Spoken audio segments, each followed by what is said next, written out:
Well, welcome to this edition of Family Hour. Here we are on the Iowa blog, and boy, we have a seven uh, as our Wow. cast of characters here. I think we're going to have eight before this show is over. Let me have the opportunity to introduce everybody. To my right, and I think I have to look to him to my left to make this work.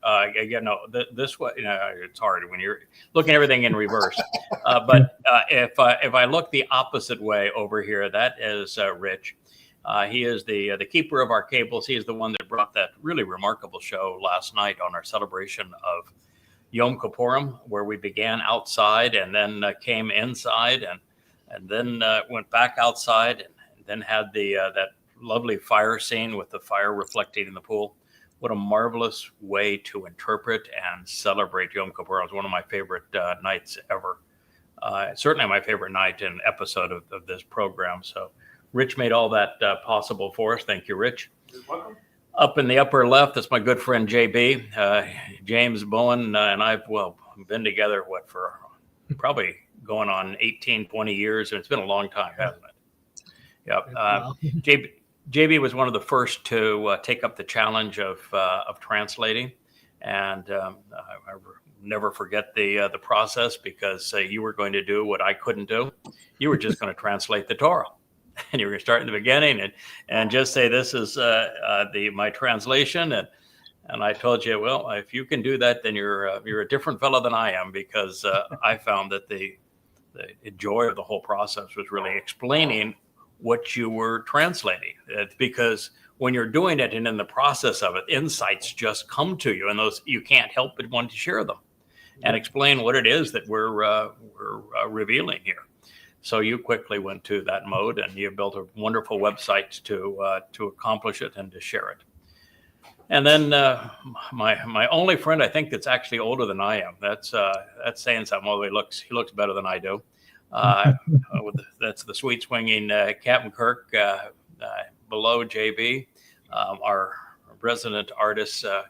Kirk's has, I guess we've been friends now for every bit of 20 years through this process. As a matter of fact, you're going to even share a note that you wrote on something that happened yesterday that probably needs to be responded to.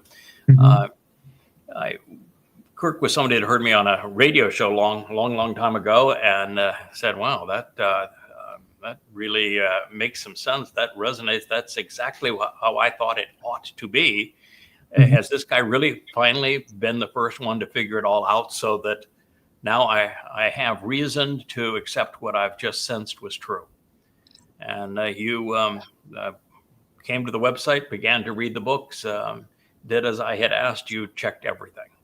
And word after word, you investigated to learn whether or not that was an accurate rendering of that testimony. And probably after about the 1,000th check, you say, maybe I can just read this now. Morena Rose, 670. I haven't found anything that is incorrect. So that's my good friend Captain Kirk. Beneath him is the first person I think that this message resonated with. That's Dr. Jeff. You've heard me speak of Dr. Jeff for many, many years. It's the first time we've actually had you on the program, though, isn't it, Dr. Jeff? It sure is. Yeah. And we've, I think, known each other now for maybe 22 years, a very, very long time. We met while I was writing initially Tea with Terrace and promoting it, and then after that with Prophet of Doom. And so he does have to have an active phone there. He is a practicing physician in Arizona. So he needs to know if somebody's calling him to save someone's life. But we've definitely been through thick and thin. Huh. Hard to imagine the life that we have lived, and the times and the ups and downs, and through it all, here we are, doing our best to expose and condemn Rabbinic Judaism, Christianity, Islam, and to share the testimony of Yahweh for his people. And Dr. Jeff is definitely a member of the tribe, and I think was the first, other than perhaps Joe Page may have beat you to it by a smidgen. Joe Page is also Jewish. So the two of you have the longest track record together with us. And they have relationships that are this intense, where you're going over material that is this profoundly different than everything that the world has been shown, religiously, politically. And to have those kinds of friendships develop and mature over time is pretty extraordinary. And but oh, him right there, sitting almost on top of my fire pit. You're at least in the pool this evening. There we have Kevin, and Kevin has been the ultimate, literally godsend for what we're doing. It's Kevin and Rich that have shored up Team Yah, so that I've been able to go back to just doing what Yah asked me to do, which was to translate and to understand his testimony, to be the person who presents this Yahweh blog as he asked, and then who advances that to the best of his ability, which isn't very good, on social media sites, particularly I do X and Facebook. That probably is worth mentioning, that I'm not very good at it. Because you and Stephen and Charles, and I think you have someone that's working with you as well. You took over the three primary YouTube sites about a month ago, or at least took, in the case of Stephen, kind of reclaimed control of his site not too very long ago. Stephen's site, Yada Yahweh, which is our site, but the one that he manages, has gone from like 1,400 to 2,000. 2,000 plus subscribers. Now, when I say these numbers, that means nothing to somebody that follows an influencer with 2 million subscribers or followers. But we're in a very different position. We're speaking against the MAGA Republican cult that has promoted the lecherous one in Donald Trump. So we're not popular there because we expose and condemn Donald Trump as the Torahless one, as the great betrayer of Israel. We are exceedingly anti-conspiratorial, which means you don't have much of an audience among those that are really popular on X. We are dead set against anti-Semites, and most of social media now is a mecca for anti-Semites. We are probably the most opposed, technically and sophisticatedly, scholarly opposed to the religions of Islam, Christianity, and Judaism, having proven all three of those religions to be false. We stand with Israel, which would make us a very, very tiny minority, but we're the only people that stand with Israel that are opposed to the Israeli political mechanism and the government because of the damage they're doing to Israel, and also to Judaism, which narrows the audience. So you're finally for something, but what you're for, you're against the two largest political segments of it. And you say, well, why would you be against all those things? And we're also vehemently against Marxists because they become exceedingly anti-Semitic and against Israel. And the reason is we're here to represent Yahweh and to serve his people. And Yahweh is overtly anti-religious. He views Christianity as nothing but theft. He views it as obnoxious, and he hates Judaism with a passion. And Islam is his view is it's the dumbest religion ever conceived. And he speaks. He's outspoken against politics. So we, in sharing Yahweh's message, convey his animosity to these things. And then on the positive side, we're representing Yahweh's name and his beloved son, Dode, who is our Messiah, our King, our Savior, and the Son of God. And there's no one that wants to hear that. Yeah. It's the single greatest discovery in human history, but nobody wants to hear that. And most people are vehemently opposed to it. So to have an audience that grew from like the Yada Yahweh YouTube account from 1,400 subscribers to over 2,000 these past few months, that's substantial under those circumstances. We had the Craig Wynn YouTube account, which I was managing as about 3 months ago. And last time I looked at it, it was like 35 subscribers, and it was just the analytics were just sent to me today, and it's 777. Right. Oh my goodness! Yeah, And then, credential. oh my goodness! And then you took over the Yawas blog, which I think might have had 15 subscribers at the time, and the numbers are just astronomical on what you've been able to do with it. And then we look at X, and finally at X, I think it was 25,000 posts, and we finally went over 2,000 followers. Some good data there. I'm the most inefficient poster in the world, but if you consider the audience here, it's amazing that I even have two. But nonetheless, that's a place where we need to reach out to God's people. And Facebook, we maxed out at the 5,000 number many months ago, and to try to you can't grow beyond that in terms of friends, and so there really is no upward mobility from that point on Facebook, which is why we're emphasizing these other places. But this is the team that has made all of that happen. And Dr. Jeff, I think you're spending some time now trying to help us grow our audience, find Jewish listeners on not on TikTok, you're on Instagram, right? Want to dive into Instagram and be this, spearhead.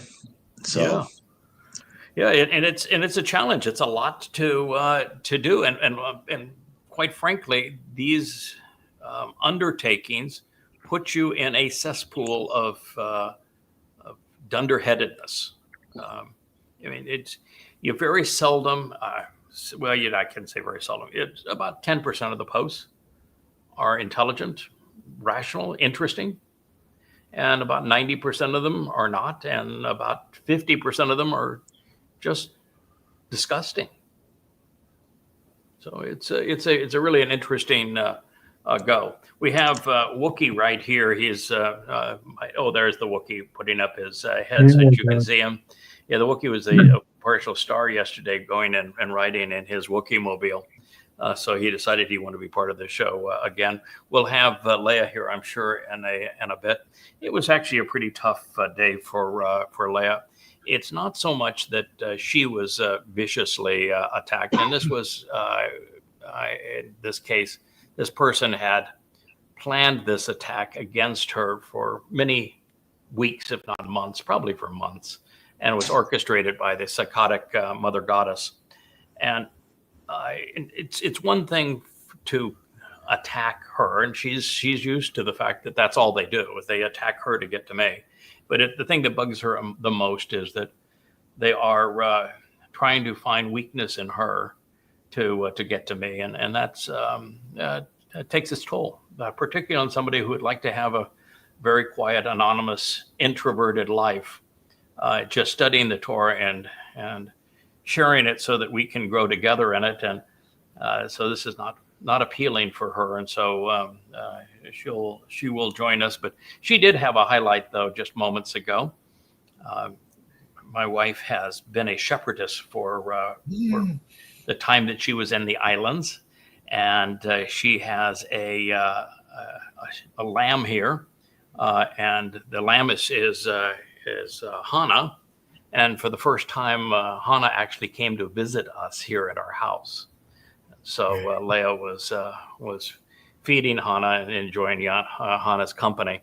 But after that time, I think she wanted to get ready for the show. We're a little different, My preparation for the show is as I wet my hands and put them through my hair, so it's not like all over the place and a mess. That is my preparation. So I'm pretty diligent here about getting my act together. Sometimes I even change shirts, for the show. So we're all spiffed up. I actually want to begin, and then we'll take an interlude here in a moment by first of all telling us where we are. We just finished the celebration of Yom Kippurim. Yom Kippurim is probably the happiest day of the year for Yahweh. Certainly the fulfillment will be the happiest for him.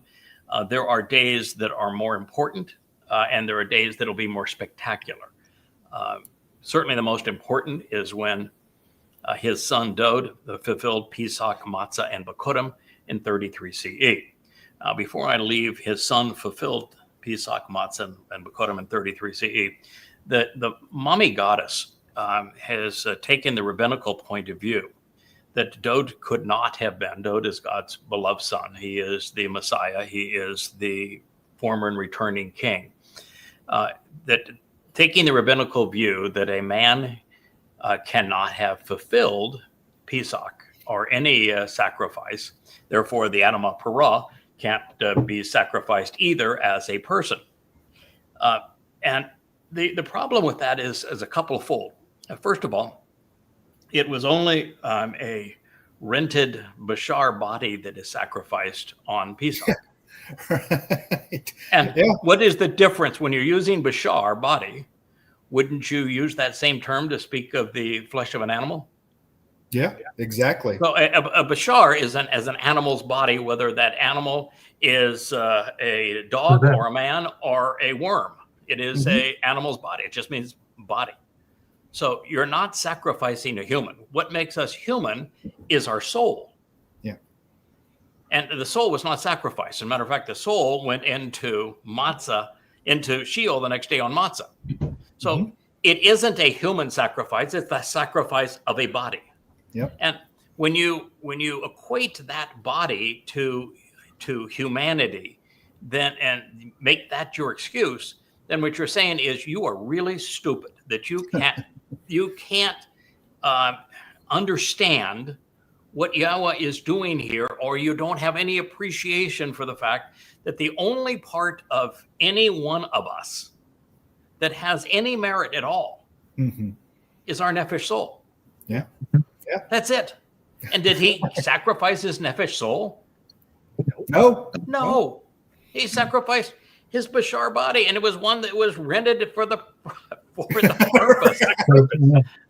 So it's not a human sacrifice. It's Dode soul being put into a Bashar body for the purpose of fulfilling Pesach. Now, the second problem is, then if Dode didn't fulfill it, it hasn't been fulfilled. Ooh. Now where are you going? So now there is no life. Yeah. And how did Dode's soul carry our guilt into Sheol if it wasn't part of Chag Matzah, where Pesach, Matzah, and Bikurim are all one integrated event? Now there is no salvation. Now there's no Explain salvation. that one, Lucy. Yeah, explain that. Okay, and then go one step further. When Dode wrote in first person, 1,000 years before he endured it, how he would fulfill Pesach through crucifixion, 700 years before the Romans even invented crucifixion, what was he talking about? Was he having a delusion? Yeah. When he doubled down in the 88th Mizmor, what was he talking about? Same thing. Same thing? Yeah. No, he's trying to have his Stephen King moment or something. Let me try this different type of authorship. I'm going to make up some fantasy. Yeah. My fantasy is going to be crucifixion. Right. I want to speak of it in first person. Yeah. And when Dode said, and when his Dode as the Messiah, as Gabriel, is saying, I'm going to accomplish this on this day, which happens to be the conclusion of Chag Matzah in 33 CE. And he gave that prophecy in 555 BCE. And he told us the exact day that he would be cut off, that would be fulfilling Matzah, to fulfill the Pesach, Matzah, and Bikurim. What was he talking about? Right. He told us the exact day that he would do it. What was he talking about? Right. So, I mean, the lengths that someone will go through to try to promote themselves when they're psychotic is amazing. But by itself, it wouldn't mean anything if the psychopath wasn't able to divert other dimwits into believing them, and if they were to just go off into their own delusions. But unfortunately, like all of those that get all tied up with Satan, and that's what they have done, they have no creativity. So all they can do is either counterfeit, they wear made like a skin, or they deceive. And that's it. They got nothing else going. Yeah. But Dode obviously fulfilled Pesach, Matzah, and Bakodim, and he talks about it in almost all of his Mizmor. He gets to the point of mentioning it because, well, it's rather important.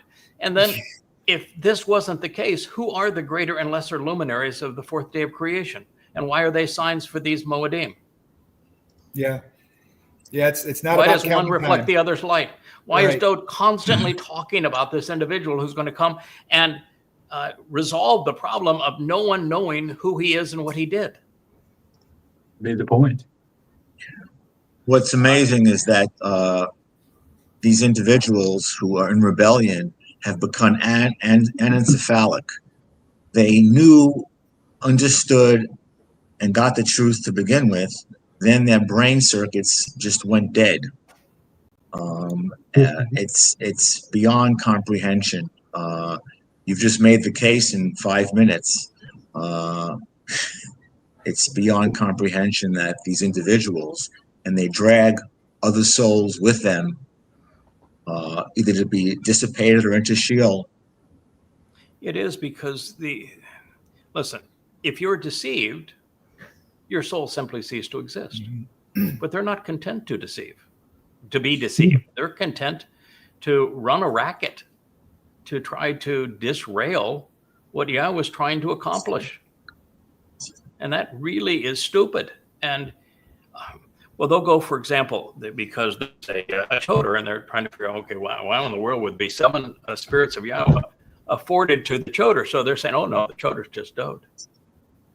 But why would God use a term which means stem when Dode is presented as the Shemach, big branch? Right. So why would you call him a little stem?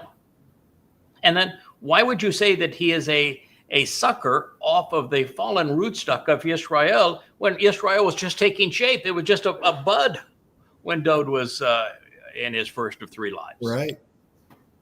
And why would you refer to him as a bashar? Or as a parah, as a parah, as this productive bull, which it does in the opening statement. And it makes no sense. So Dode, when he introduced the choder, is he saying, hey, I'm going to give a new name to myself. I'm going to write in third person about myself as the choder, and I'm going to say I'm really damn smart. And I got a really smart wife. Yeah.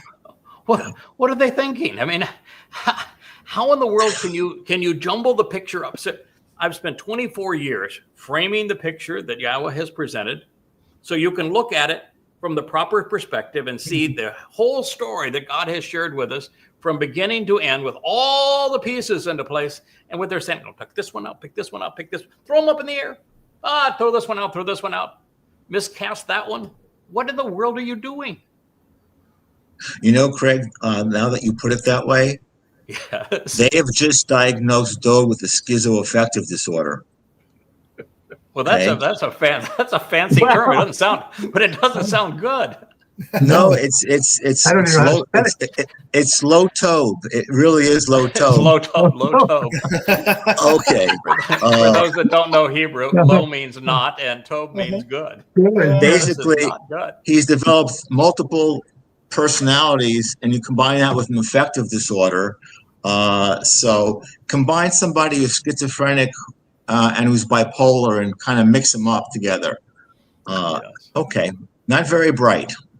Not very bright. I'm going to say something here that's going to come across as controversial, and it's tough for me to say because I don't think you fellas probably don't know anybody that's gone as much out of their way to reject the propensity of religions to demean women. And if you look at Christianity, men lord over their wives. And if you look at Islam, wives have less value than domesticated animals. And you look at Judaism, wives can't even get divorced without their husband's approval. They have to shave their heads and they're segregated. So religion treats women horribly. Mm-hmm.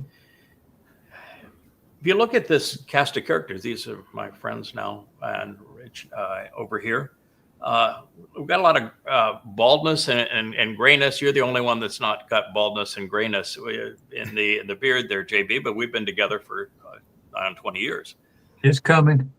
There actually isn't a woman in this group, is there? Yeah, it is coming.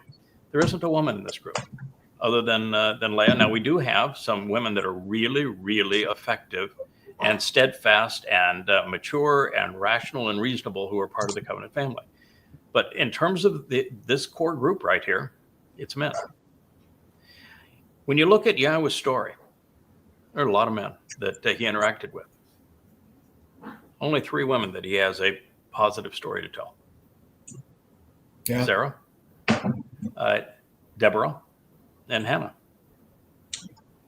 So this whole cult of the mother goddess cult, it's almost all women and little wussy men that are more like, well, we're going to meet a fellow that Yahweh changed his name from male to female to show that he's a little wussy guy. He wants to be a big shot, but he's not. Men without substance and women pulling them around by their noses. There seems to be this propensity, and if Leah was here, she'd be actually advocating this, of women to be too emotional in their responses and not nearly as thoughtful and rational. Now, I know there's exceptions to that, and I've been the biggest advocate of advocating women being responsible and reasonable and rational, and them being regarded as every bit the equal of a man. But there's something here that is a shortcut, because the overwhelming preponderance of the people in this mother goddess cult are either women or they're men without a backbone. Yes. And there's something to that. And I don't want to go any further with it, but it does need to be said that it is a mother goddess cult. So we are in this process right now where we've just finished our celebration of Kippurim. Yom Kippurim is possible because of the sacrifice that takes place on Teruah. And Teruah is rather important in all of this because there's another fella that lays down his life. He actually gets every bone in his body broken. And he is talked about all through the Torah and prophets, particularly Numbers 5. It's pretty distinct about the role that this bull plays in the fulfillment of Teruah, so that the mortal remnant of Israel is purged and can actually witness Yahweh's return. We talked about something in our last program that might have gotten, because we do 2-hour programs on these, that might have gotten lost. That was only an hour and probably 30 minutes last night, but that might have gotten lost. And that is, how many days are there, fellas, between Teruah and Kippurim? 10. 10 days. 10 days. And then 5 Right. The Adamah Parah is purging the guilt of the adulterous woman of Numbers 5, correct? Mhm. Now, if a woman is considered impure for a moment because she's going through her period, how long is she to be kept separated and kind of isolated so she can mellow and chill? Because, there's a lot going on. You get a little bit cranky and that sort of thing. How long is she supposed to be kept apart? 10 days. 7 days. 7 days, right. But there's 10 days, right, between Teruah, when she's cleansed, and she gets now to have 7 days to mellow, and there's another 3 days before you get to Kippurim, right? Mm-hmm. All right. When Yahweh told Moshe, he says, hey, Moshe, what we need to do here is I'm going to come down off of the mountain, and I'm going to reveal my fiery light and my voice directly to the children of Israel.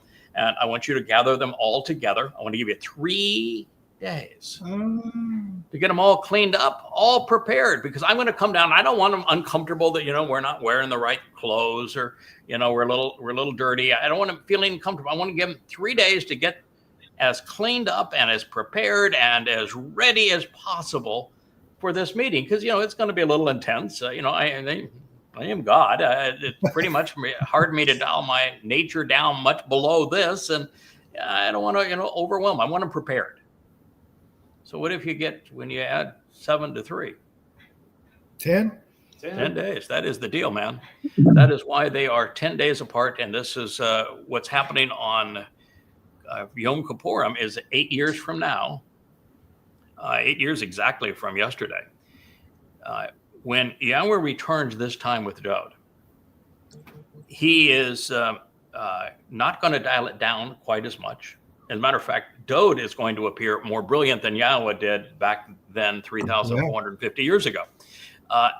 And what God wants us to appreciate here is the last time that he appeared before and spoke to the children of Israel was during the beginning of the Exodus at the base of Mount Horeb 3,480 or 50 years ago. How did that turn out? Low tov. Low tov. Really, really bad.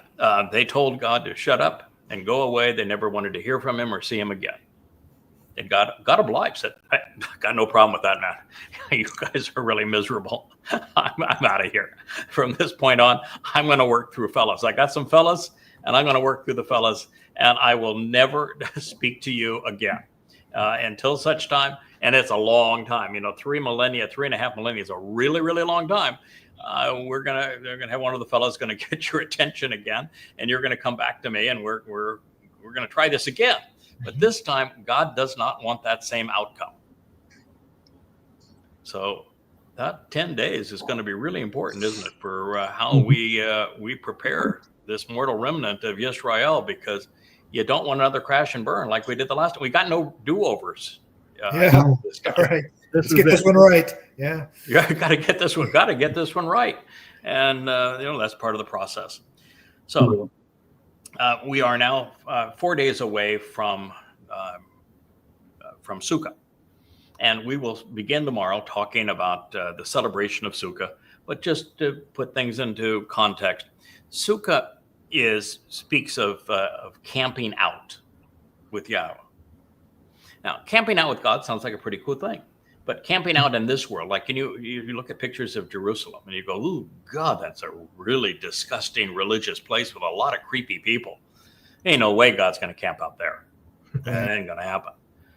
So what does God have to do if he's going to camp out here with us? Clean it up. Yeah, a little terraforming. And what is the result of that terraforming? It's going to be washed away. Yep. It's going to return the earth to the conditions experienced in the Garden of Eden. Mm-hmm. So when we recognize, and he says it explicitly, that he is going to return the earth back to the conditions found in Eden. He begins that process on Teru, as a matter of fact.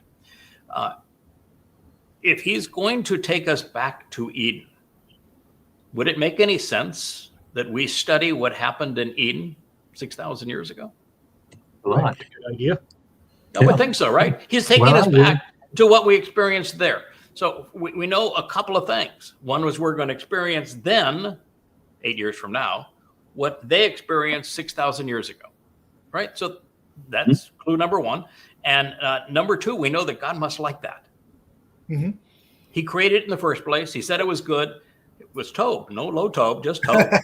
It said it was good, and he's taking us back there for 1,000 years this time. So we know that this is what God likes, and we know that is where we're headed. So he's going to replicate the experience in Eden. Was there any religion in Eden? Not one. Was there any politics in Eden? No, sir. No. How about conspiratorials? I've heard less. Conspiratorialists? Not No. a bit, was there? Not unless you count the serpent. No. How many people were trying to work against God and his chosen implements? No. Yeah, on the Everybody was going the same direction. We're all going the same direction. Now, because it comes into this, because this last split was over taking a more edgy view, trying to reach out to secular Israelis who are, fairly comfortable in their own skin. These are people that have not been affected by the prudishness of Christianity or the idiocy of making women wear tents in Islam. And so she's a bit edgier and flashier in some of her artwork because that's the target audience. In Eden, What was the wardrobe? 0. Nothing. Nothing but, Birthday a, suits. nothing but a smile. And what did Adam say when he first saw Chawa? Wow. Yeah, yowza. Yowza is something that loosely translated, it means yowza. This is the best present Oh, yeah. ever. I Oh, like wow. this. Yeah, I Hey, like this. thank you. Thank you. Well played, God. Well played. Toda. You're There we good. When they spoke about their nudity, and it was very clear they were nude. And what did it say? Were they? Oh, it was so terribly embarrassed. Oh my God, I can't believe this. Oh, I'm nude. What does it say? They just frolicked around freely. They said they were happy as larks. They were not the least bit ashamed. In other words, they were not religious, Mhm. because it is the Because they culture of weren't there. religion that has created this artificial shame about the appearance of human bodies, and religion has really made a mess of this. So they were wearing nothing but smiles. They were very happy about it. God was very content about it. In fact, they didn't even attempt to cover up until they did a dunderhead and they twisted the words of God to suit their agenda. Correct? Yeah. Correct. So I guess it makes sense that this mother goddess cult that needs to do that also has a conniption fit over There it is. over bodies. Mhm. Yeah. Okay.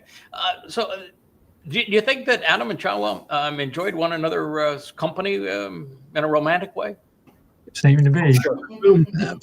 I assume so, right? Absolutely. Yeah. I you would think that would be pretty likely. Okay. Just the way that the chemistry works between men and women when we're together that way. All right. So that is the environment that we're going back to. So we ought to be expecting that going forward. Now, God has very little to say about nudity, also and also sexuality. Very little to say. Mhm. Does he ever say, "Thou shalt not see thy woman naked"? No. No, he doesn't. Does he ever say, "Thou shalt not fornicate"? No. Can't build a family any other way. He said the Does opposite. he? Does he ever say, "I know, I made a woman really, really attractive, but that was just as a test for you because you are not to touch that thing. That thing will mess you up big time." Oh no. He said, be like one and be productive, right? Mhm. I can put that together. You don't need an illustration, I don't think. Okay. But I And- can. Yeah, okay. Well, I bet you could. You have, in fact, in the past. Speaking of those things. And so, did Yahweh ever say, "Thou shalt only have one spouse, and thou shalt never have sex with another spouse"? No. No. No. Did he ever say, "Well, boy, don't 10 concubines and 8 wives"? You've lost me on that one. I was good, to go with 2 concubines and 3 wives. But good God, man, 8. What do you need there, dude? 8 No. and 10. What do you think you're trying to do? You're trying to, run a stud farm. What's going on here, pal? Did he ever complain about that? Nope. Nope. No. There's Even never when any- he got, and we don't know what the extent was, but when he and Jonathan had a thing, they were Yeah. buds. They hugged, they kissed. They were, we know that we were very close. And you gotta get over some of people's freakishness with homosexuality. God actually doesn't speak of it at all. The terms that he uses really speak of the wartime conquest where the victors would ravage the defeated this way and sodomize them and Yeah, it was about power. All It's of them about is about power. Yeah, Incest, power and control. It's Power all and about control, power. not homosexuality. But anyway, did he ever criticize his son's relationship with Jonathan? Not once. No, not once. So that wasn't a hang up either. Okay. So we've got no hang-ups on any of that. So God has a fairly small list of things thou shalt not do sexually. You can't do the lammy. Okay. No doing the lammies. I mean, okay. The lammies are cute, but you can't do the lammies. Or the camels. Well, the camels aren't very cute. Yeah, but okay. The second thing is, so it's really is just don't do animals other than humans. Second, don't do mommy and daddy. Don't do your daughter. Don't do your son. Don't, no incest. Yeah, sister, brother. No rape. Right. No pedophilia. Anything else? Nope. No. And he doesn't want you to see, as a child, he doesn't want a child to see mommy and daddy naked, because it kind of freaks you out a little bit. I mean, it's traumatizing. It's traumatizing for a kid. I don't want to. They don't understand. Yeah, and it's just not right. So you don't want to see mommy and daddy naked. And he says, don't do that. And then in terms of women and their, the sexual differences between the way they operate and the way that men operate, he realizes that the reproductive system has a reboot once a month. It lasts about 7 days. And so what did God say about that? To separate.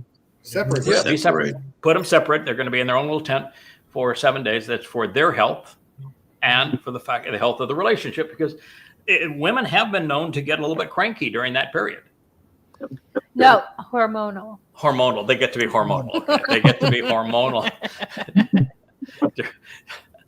And it is really bad form to say, why are you so bitchy this week? No, they can't control it. So it's actually hormonal. I know it is hormonal. Yeah. So and so the best thing to do is just keep the girls together during that period of time, and it works out just fine. No, to keep her alone, not with other girls. We'll keep her alone. But the fact is that with alpha females, all of the beta females, they actually sync up with the alpha female. I don't know if you guys know that, but the most assertive woman in a group.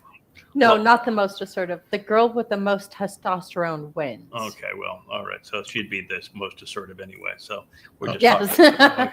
They're directly related. And all the other women will actually sync their periods up with her. Yes, girls have gotten very mad at me for that. Yeah, Leia's the one that they do that with. So anyway, that's God's instructions on the whole thing. And when God speaks of adultery, he's not speaking of sexuality. He's speaking of religion. He doesn't like people cheating on him with false gods. Don't adulterate the message. Yeah, that is the whole deal. And just to prove that, when God is divorcing Israel, and it's a symbolic divorce, of course, he's not physically married to Israel, but when he divorces Israel, his instructions on divorce is what? What do you do if you want to get a divorce? You write a letter, right? No argument. You just write a letter. I'm done with this. I want a divorce, and you can add whatever you want to the letter or not, but you just write a letter and say I want a divorce, and the woman can write it, the man can write it. It's all done. So that being the case, Yahweh says, all right, before I write this letter of divorce, Hosea, I want you to marry a whom? A whore. A religious prostitute, right? Gomer. So he's divorcing his Israel for infidelity, and Israel's crime is obviously religious prostitution. So that pretty much affirms that. And God says, I'm not returning to you, by the way, until you return to me. And the only way that they can return actually is through the sacrifice of the animal prize. Set this up right from the beginning. That's the means for the woman to return that has become Israel, is through the sacrifice of the animal prize.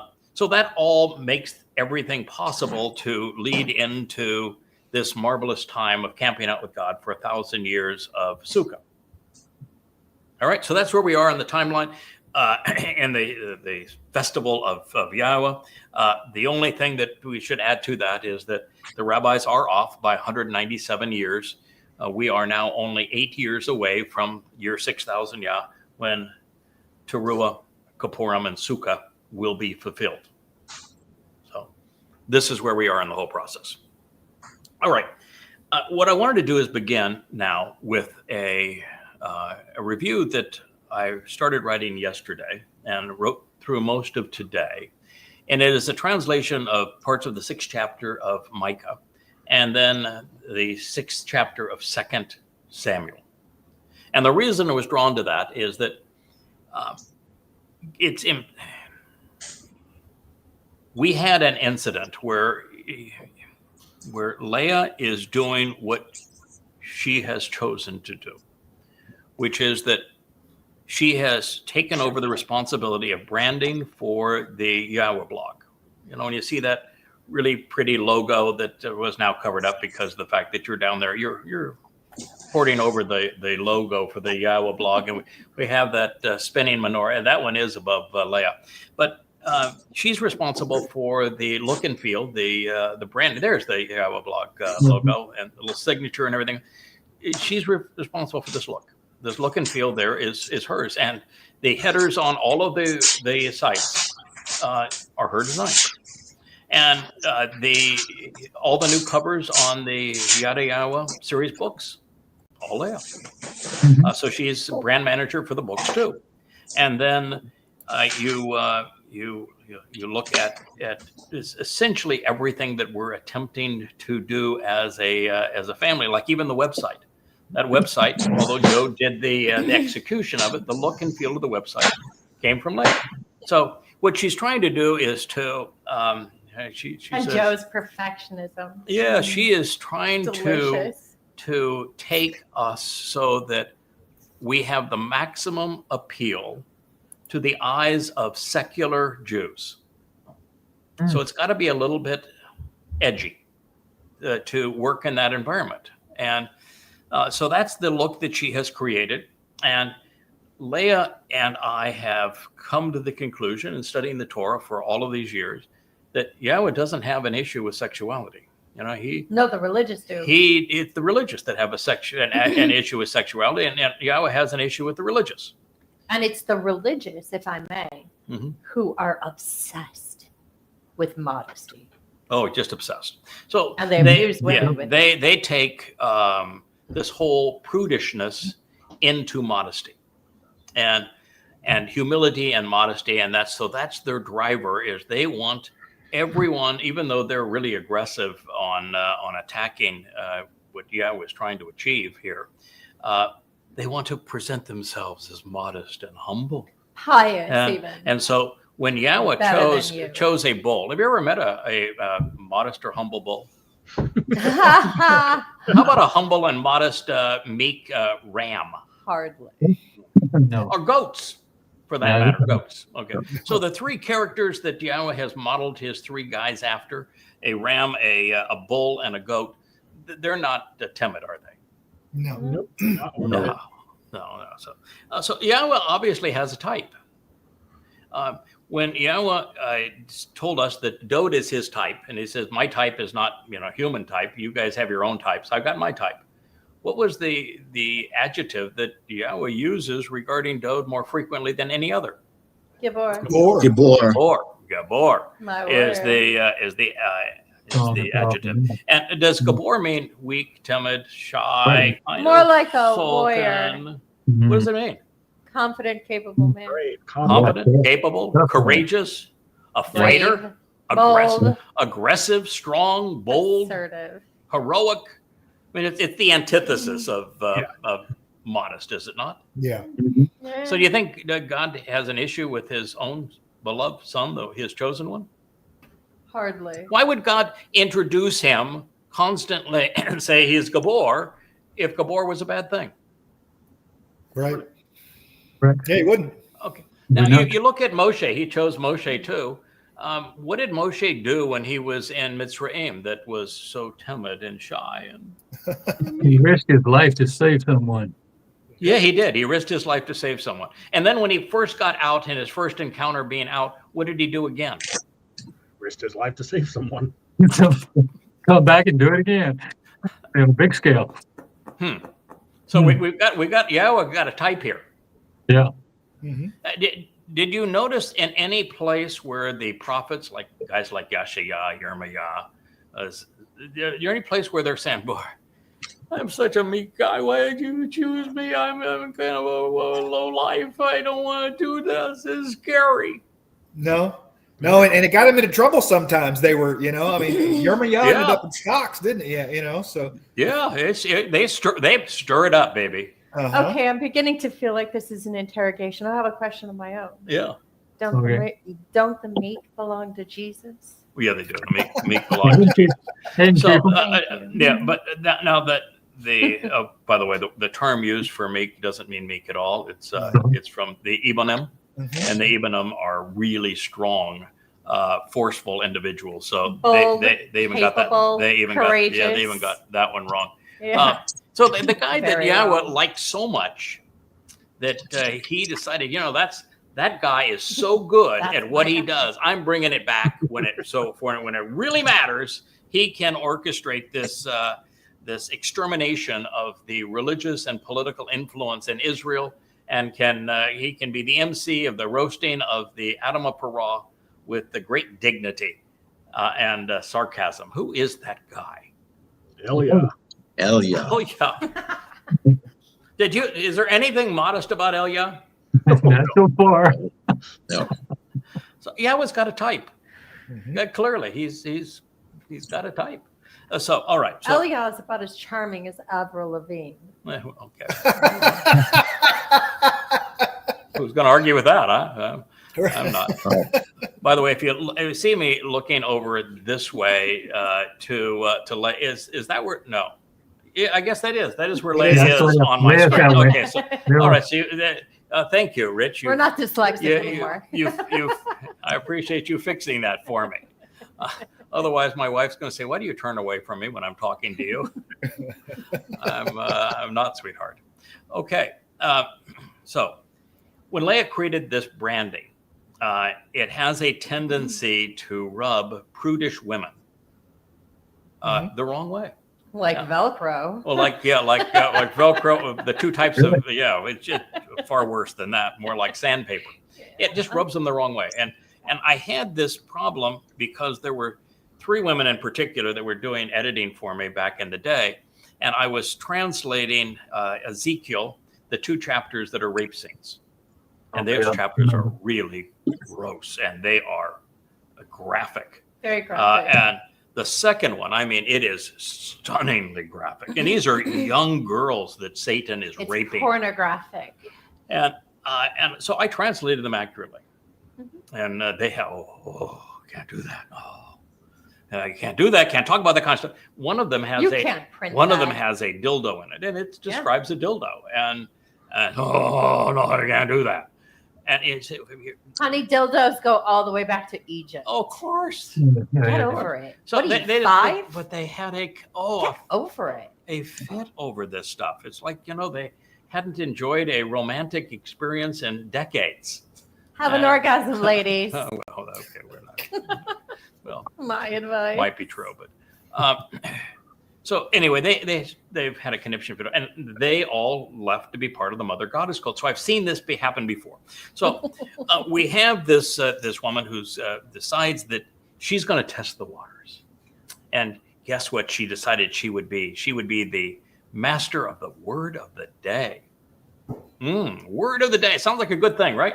So if you're going to start with the word of the day, would you start It with is a a word? good thing. I made it up a long time ago, and Yeah. somebody else instituted Okay, it. so word of the day, would you start with something like Kara? I would. That's a good word, huh? Yeah. Oh, How yeah. about Great word. Bereth for covenant? Asher. Mikra? Asher. There you go. Yeah. Asher. How about- Asher's a really good one. Shabbat. How about Yahweh? Oh, yeah, I was How going about to say that. Yahweh? Yeah, well, they can't use Yahweh because Ibonim. they've corrupted his name. Yeah. How about Shama? To listen, definitely. Shamar, Shamar, observe. carefully considered. Haya, the basis of Yahweh's name, to exist. Wouldn't there be like a few thousand words that are used often by Yahweh that have profoundly important meanings, verbs and nouns that you might want to explore? I mean, how about in terms of our lives today, the Nakar, the Choder, Yada. the Adamah Parah, what Yada means? Why not go there? Well, anyway, she decided that her word of the day would be a word that appears, guess how many times in the entire Torah, prophets, and Psalms? I know. One. Twice? Echad. Oh, uh-oh. So I've just, let's see if I can fix this. I get too excited sometimes. All right. So it was. Those big hands. of Yeah, there we yours. go. So it appears. Thank you, Rich. It appears one time.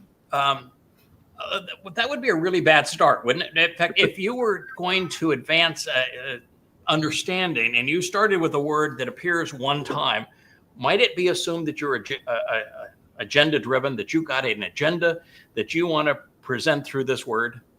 I Sure, think we could absolutely. do that, yeah. Wait, has the word been translated before? And so the Nope. word is rendered in the religious vocabulary as meek or humble, Modest. modest or humble. Oh, Synonyms. Well, do you think maybe we found an agenda here? not much technical support, is it? So by the way, when a word is used once, if it doesn't have a verbal root, you can project almost anything you want to on it, can't you? Sure. Oh, yeah. Who's to say it's not right? I mean, you could No project limit. it. But if the word has a verbal root, you're pretty well screwed on anything that's different than that verbal root, aren't you?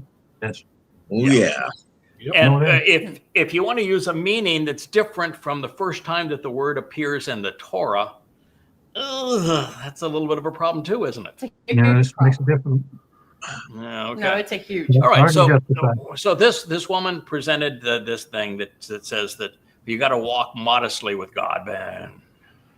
Humble, bow down, be religious, be humble, be a little quiet. Don't speak boldly now.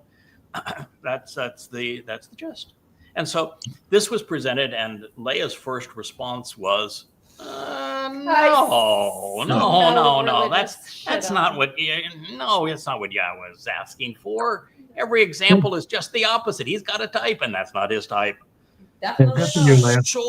So she looked it up, and if you first look it up and you're using the tools that most people have, which are the online tools like Q Bible, for example, it's going to take you to what? Strong's. And how is Strong's based? JB, you've done a lot of this. When you find the first definition in Strong's, and based it on seems a little bit odd, where did that definition come from? King James. King King James. James. That's all they're doing. They're trying to justify the King James. That's right. And so the only time they'll go apart from the King James is if the word is just so different from that. They just, okay, this is what it actually means. But okay, but King James says this. We're going to throw that in someplace. Yeah, it's going to be included. Right. And on Q Bible, do they even show you the roots? I've never used that one, so I don't know. No, okay. The Q No, Bible roots don't They appear. do not. Do they show you related words that are spelled the same way No. that might just have a different diacritical mark somehow? No. Nothing to compare it to. So you are totally basing upon one lexicon that is totally based on the King James. Flying blind. Flying blind. So she came to me. She looked it up and she's kind of me said, I don't think this is right. Can you do me a translation of Something this smells this fishy. passage? I think it's Micah 6. We're going to look into it. 6:6, 6:6, 6:7, 6:8, something like that. And I said, sure, I'll look it up. She says, first of all, this is what I was told it says. I said, well, first of all, why would somebody choose a word of the day as their first word of the day that is only used one time? And why? What is that they have that they're trying to prove through modesty? Because this is really weird. This is, God didn't pick the dumbest kid on the block to do this job. I'm able to figure out, okay, well, this is such an odd pick that there's a motive behind that. What's the motive? And I said, well, I suspect it's Women again, being religious and not liking anything that has a sexual or sensuous or elegant or beautiful women. No, we're not going along with that. We don't celebrate breeding. We don't. Yeah, we don't celebrate beauty. So I looked it up, and what I'm going to share with you now, and guys, feel free to chime in here. I'm going to share with you what I had done. I said this analysis begins, even though I had not previously mentioned her name. And you, if you're listening to these programs, you have likely either seen or heard my response to a person. We'll just call her Anne. Regarding her affinity for modesty and humility. Since I have unfriended her and I have blocked her, and I do that on Facebook to everyone who wants to advance a lie. I was really clear. In fact, the Facebook page used to say, you can be religious, you can be stupid, you can be political. I really don't care. Just can't do it here. So my view is that if somebody wants to advance stupidity on Facebook, on our family page on Facebook, they can do it once. They can't do it twice. I think that's reasonably fair.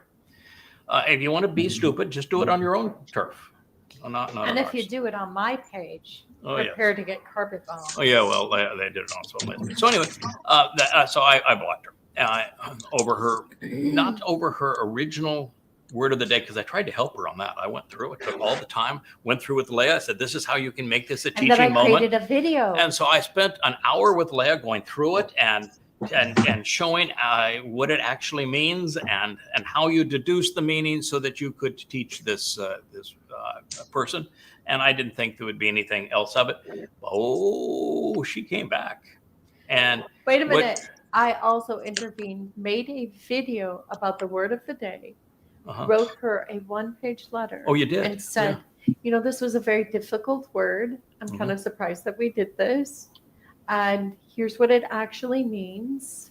And then. Oh, yes. So Leah actually did a beautiful correction of it, wrote her a lovely letter on the correction of it, and then gave it back to her for her to post. And you know what she did? She started going around to see if she could find recruits who would translate the passage for her, because she didn't want to trust what Leah had to say. And then she said, who can alter Yada's translation of this? And she went to other women in the covenant to solicit that. Devious. So we have an agenda here, right? Clearly. Yeah, you might think. So I had left it at that until I saw her response, which was obnoxious. But a response that was, their initial response, which was obnoxious, wasn't anywhere close to the one that you responded to, which I didn't get to see until so somebody sent it to me because I had blocked her. So, but it was way out of the of this realm of being intelligent. So anyway, she was. I would call it demonic. Yeah, we call it. Well, yeah, it bordered on demonic. Certainly insane. Overly stupid. So Anne was so insistent in promoting modesty that she began her word of the day with sana, a word that with this spelling is only used once in the Torah, the Nabiim and Mizmor. With a few thousand better options, it was an odd choice to be sure. So Leah, who manages the branding for yadaya.com, the Yada Yawa books, and for the Yawa blog, immediately and correctly realized something was amiss. She knew that, as do I, that Yahweh has an affinity for Gabor, for bold, for forceful, for courageous. That's his preference. And as a result of liking people who are combative, she knew that our target audience, particularly among secular Jews, who are, I don't know how many of you guys been to Israel? Yes. Yeah. It's a pretty racy place. Dr. Jeff, you probably have friends that are Israelis. I do. You do? Okay. I have many friends who are Israelis, and I have been to Israel. And the thing that I liked, there's a lot of things I didn't like about Israel. It's so religious, it's just disgusting. But there's one thing I really liked about Israelis. They're aggressive. I mean, men are men in Israel, among the secular Israelis. Yes. They're tough, they're tenacious. In business, they were great to deal with. You could shake a hand with an Israeli and you had a deal. And they would, if I had to pick somebody to get into a brawl with, and not against, but on my side, it's going to be an Israeli. They're tough. I mean, they're men's men. I like them for all of those reasons. Do you see what they've built in the last 80 years? Yeah, but if you look in the religious community, this is not true. But in the secular community, Jews are, Israelis in particular, they're combative, they're tough, and they've got character. And so Leah designed our branding to appeal to these kinds of people. Makes perfect sense, right? Do you ever notice that ever dealing with Israelis, Jeff, that you say, oh God, man, they're really bashful. If you were trying to do something, have a medical conversation, they had to show, something that might show a little skin. Are they saying, oh, don't show me that? They're as bashful as a dissecting aneurysm. Okay. Only Jeff can do that. Okay. So this sense of prudishness and modesty does not appeal to secular Israelis, does it? Especially not to Jews who remember other Jews who got burned by Yes. Nazis for degenerate art. Yeah. So it is quite this whole prudishness with amongst women is a result of the Christian and the Islamic culture. Sure. It's certainly not in part of the Jewish culture. No, definitely So not. she made our branding reflect Yahweh's style and that which appeals to Israelis. But unfortunately, women still mired in the culture of demeaning and misogynist religious customs prevalent in Judaism, Christianity, and Islam find this so uncomfortable, they tend to attack those who ruffle their prudish feathers. Now, Wow. realizing Already. Thank you. Realizing the Quite the listen, alliteration you there. just I'm got gonna have to listen, use that. I I'm gonna am find a place to use that. yeah, and with all of our people here, I wouldn't put up the text. We just have too many faces here. Okay, so now realizing the absurdity of offering a word of the day, using a word that is only used once and is hereby subject to religious interpretations, when Leah brought this post to me and asked me to render Sana for her in that context, as it whether or not should it be modesty, I turned to it and made this rendering. Yeah. And it reads, he has reported to you, informing you. So he has reported to you, and this was in the perfect. It speaks about something that happened in the past. So he has reported to you, and he informed you, Adam, what should be questioned and considered that is beneficial, productive, proper, and good. Your Tob word there, Dr. Jeff. Go. So what should be pondered and investigated regarding that which Yahweh seeks from you and cares about regarding you? For indeed, as a condition, act upon and engage in sound decision making, in exercising good judgment, while loving and desiring, even showing an affinity for mutually beneficial, loving and affectionate relationships, even when sexuality is considered embarrassing and deemed shameful. While Oy. also being, and here's that sauna word, while also being bound up, tightly wrapped, traveling through life together while walking with and near your God. Micah, Oops. asking questions regarding Yahweh. Micah It's 6:8. funny how that stuff Well, works. Huh? That was the first word that came out of my mouth was "oops." Whoops. So You know where I let's come from? go. Where I come from, Anne just got slapped upside the head. Yeah, that's a. Remember Mariah and I still love Mariah because she does so much wonderful work for us. But Mariah was the one on the what do we call it? Blog Talk Radio that always had she was the redheaded girl with it's one of Cute. it's one of those. She had a sense of humor in this regard. Okay, so let's go to the beginning. So we're beginning is God uses a word that's used a fair amount of the time, but it is not the common that Ashai said, or that it isn't the common common debar he spoke. So it is he has reported to you. He has informed you. And then there are a lot of different words that would be used if he was speaking to lots of people, like Israel, right? Or Am, the family, the people, or Ish, individuals. This is Adam. But he wrote here, Adam. And now, That's right. if he wants Adam to be mankind or humankind, then he writes it as ha Adam.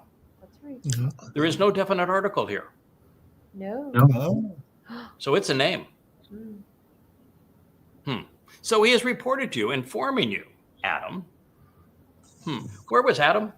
In the garden of Oh, great in the joy. garden. Boy, so we're homing in on some pretty touchy territory here, aren't we? Yep. Well, we're getting right down to the skin of the issue Hear here. the sexy jazz music. Wah, Yeah. wah, wah, wah. Okay. Yeah, So the to Adam, issue. telling Adam what should be questioned and considered. Now, so Adam did a bozo nuno when it comes to what should be questioned and considered, didn't he? He should have questioned his woman. Whoa. Well, Yeah. he should have taught his woman, and then his woman wouldn't have made the mistake, and then he should have thought about it and said, probably not a good idea. All right. So what should be questioned and considered? It's ma. That is beneficial, productive, proper, and good. Now, the garden was considered good, right? yeah. Mm-hmm. Chawa was considered good. Adam was considered good. Yep. Mm-hmm. The fruit in the garden was considered good. Mhm. And there was even a tree in the garden which was the knowledge of good and bad, right? Right. A lot of things pertaining to this. So we're staying pretty much focused on the garden here, aren't we? Mhm. A lot of Tob going on there. So what should be pondered and investigated regarding that which Yahweh seeks from you and cares about regarding you? Well, he spoke of that tree of Tob, said, don't take a bite of it, because that one, you're not going to live very long if you do. Now you need to nourish yourself on it if you're going to get back to the tree of life, but different story back then. And so he is still talking about, these are the things that Yahweh has provided and information to you that you really should have pondered and investigated and thought about, because he cares about you. Then he says, for indeed, as a condition, act upon and engage in. This means this is something you ought to do. Act upon and engage in. Remember, I went into harm's way when I said that there's a bunch of fellas here and only one lady, and that God's quite clear saying that men are more prone. I mean, this is a generalization, and God makes it as a generalization, but he said that men are more prone to reason and women are a little more prone to emotion.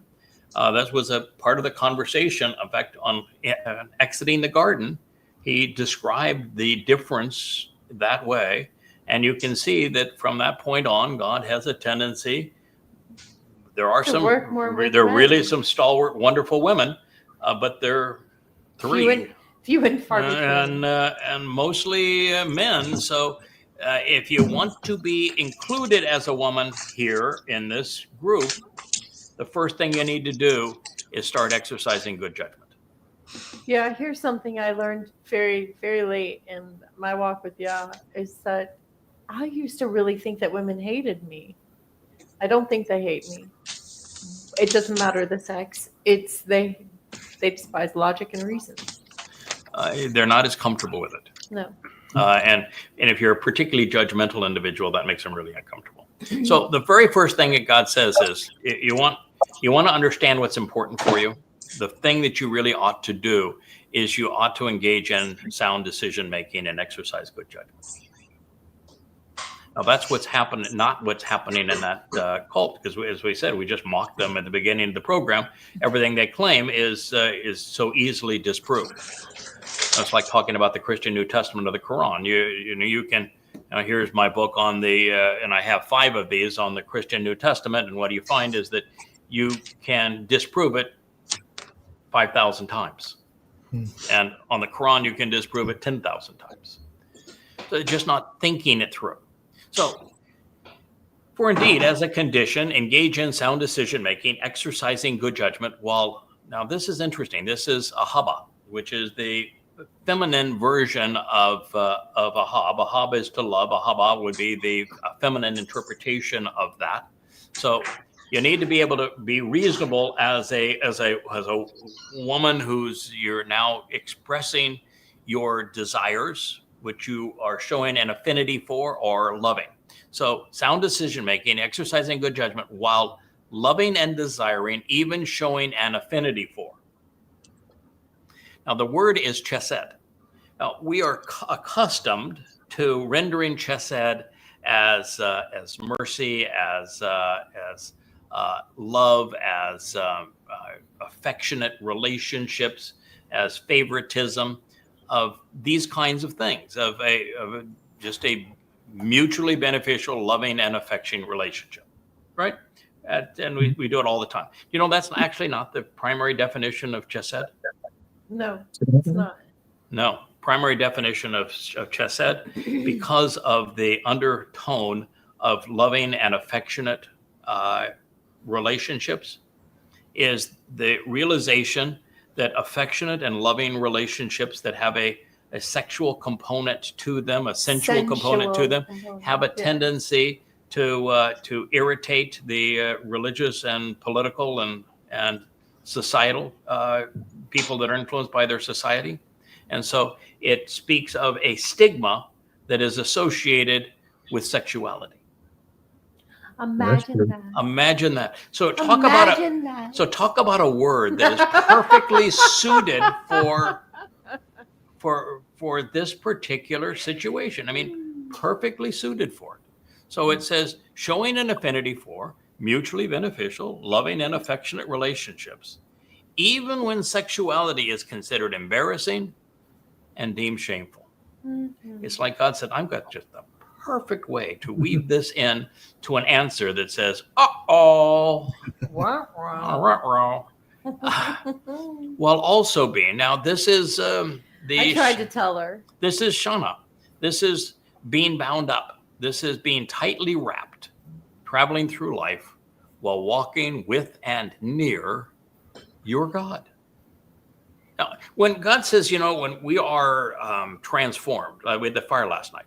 The purpose of the fire is to take these mortal bodies that we have here, which are very limited, can't be perfected, can't be eternal, can't travel really off the planet to any extent, and to transform them into light and energy. E equals MC squared. What is bolder, bigger, more powerful, mortal bodies or energy? Energy. So when we walk with Yahweh and in eternity, are we going to be we little three-dimensional bodies, or are we going to be seven-dimensional radiant light and energy? All right. Light. All right. So Micah, the name, is actually an abbreviation of Micah Yah. Mm-hmm. And it is comprised of the interrogatory ma, or me, asking who, when, where, and why questions, and he, because indeed, doubtless and certain is Yahweh. Now that is relevant because the statement in question includes two interrogatories and is posed in a very provocative manner. Provocative, you're saying. I do say. So this statement opens by telling us that Yahweh has previously answered these questions. And he has made his preferences known in the past. And in that there are many options for man, by using Adam without the definite article, the inference is that either God had this discussion with Adam, or that we can find the answer in the narrative pertaining to Adam in the garden. The opening question asks us to consider what Yahweh reported to Adam regarding what is Tob. Jeff's word, good. The garden, as I said, was good. Chawa was good for Adam. The fruit was good. They were naked and it was good. There was even a tree of knowledge of good and bad. And of course, as Leah says, Adam and Chawa were, and it was good. As a result of this introduction and what follows, it appears that, well, Leah's answer in refuting modesty was respired, because what she did is that Leah is feisty. I don't know if you guys know that. Yeah, okay, you wouldn't know that? Okay, yeah, she's feisty. I'm about as subtle as an animal. Yeah, and if you challenge her, you better be prepared. You better better have your A game because she's going to come at you. Yeah. So when this was pulled on her and she saw it for what it was, she did another video. And that video was in the garden. Mhm. And it had, well, it didn't show any of what we would consider the risque or private parts. Artfully done, It was artfully done. artfully designed. Yeah. Enticing message. Yeah, enticing. About the garden and the woman. To showcase a beautiful woman without actually showing any of the beautiful woman's private parts, but Mm.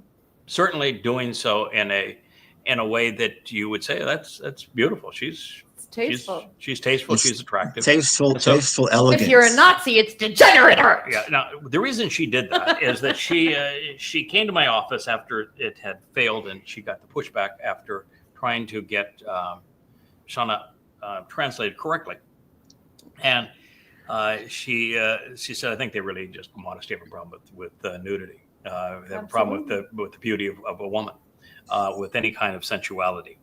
And I said, so where is Yahweh taking us? Back to the garden. Oh, back to the garden. And what was the dress code in the garden? Not much. Birthday suits. So you Miles. think that prudishness and modesty is going to be a problem in the garden? Doubt I it. know. So therefore, why don't you just do a video and reveal where God is taking us? That's what she did. This is where we're going, and this was what was there the last time we were there, and therefore, relax and enjoy. This is going to be fun, right? Yeah. I'm all for it. Have a few orgasms along the way. Yeah, well, it's highly recommended. It's good for you. Yeah. Okay, so by the way, just as from a medical point of view, strictly health-wise. So, I know that there's one, well, we won't say which one, but it's one of the members of this group here that might have a little issue with their prostate. It's a little walnut-sized thing that is part of the male anatomy.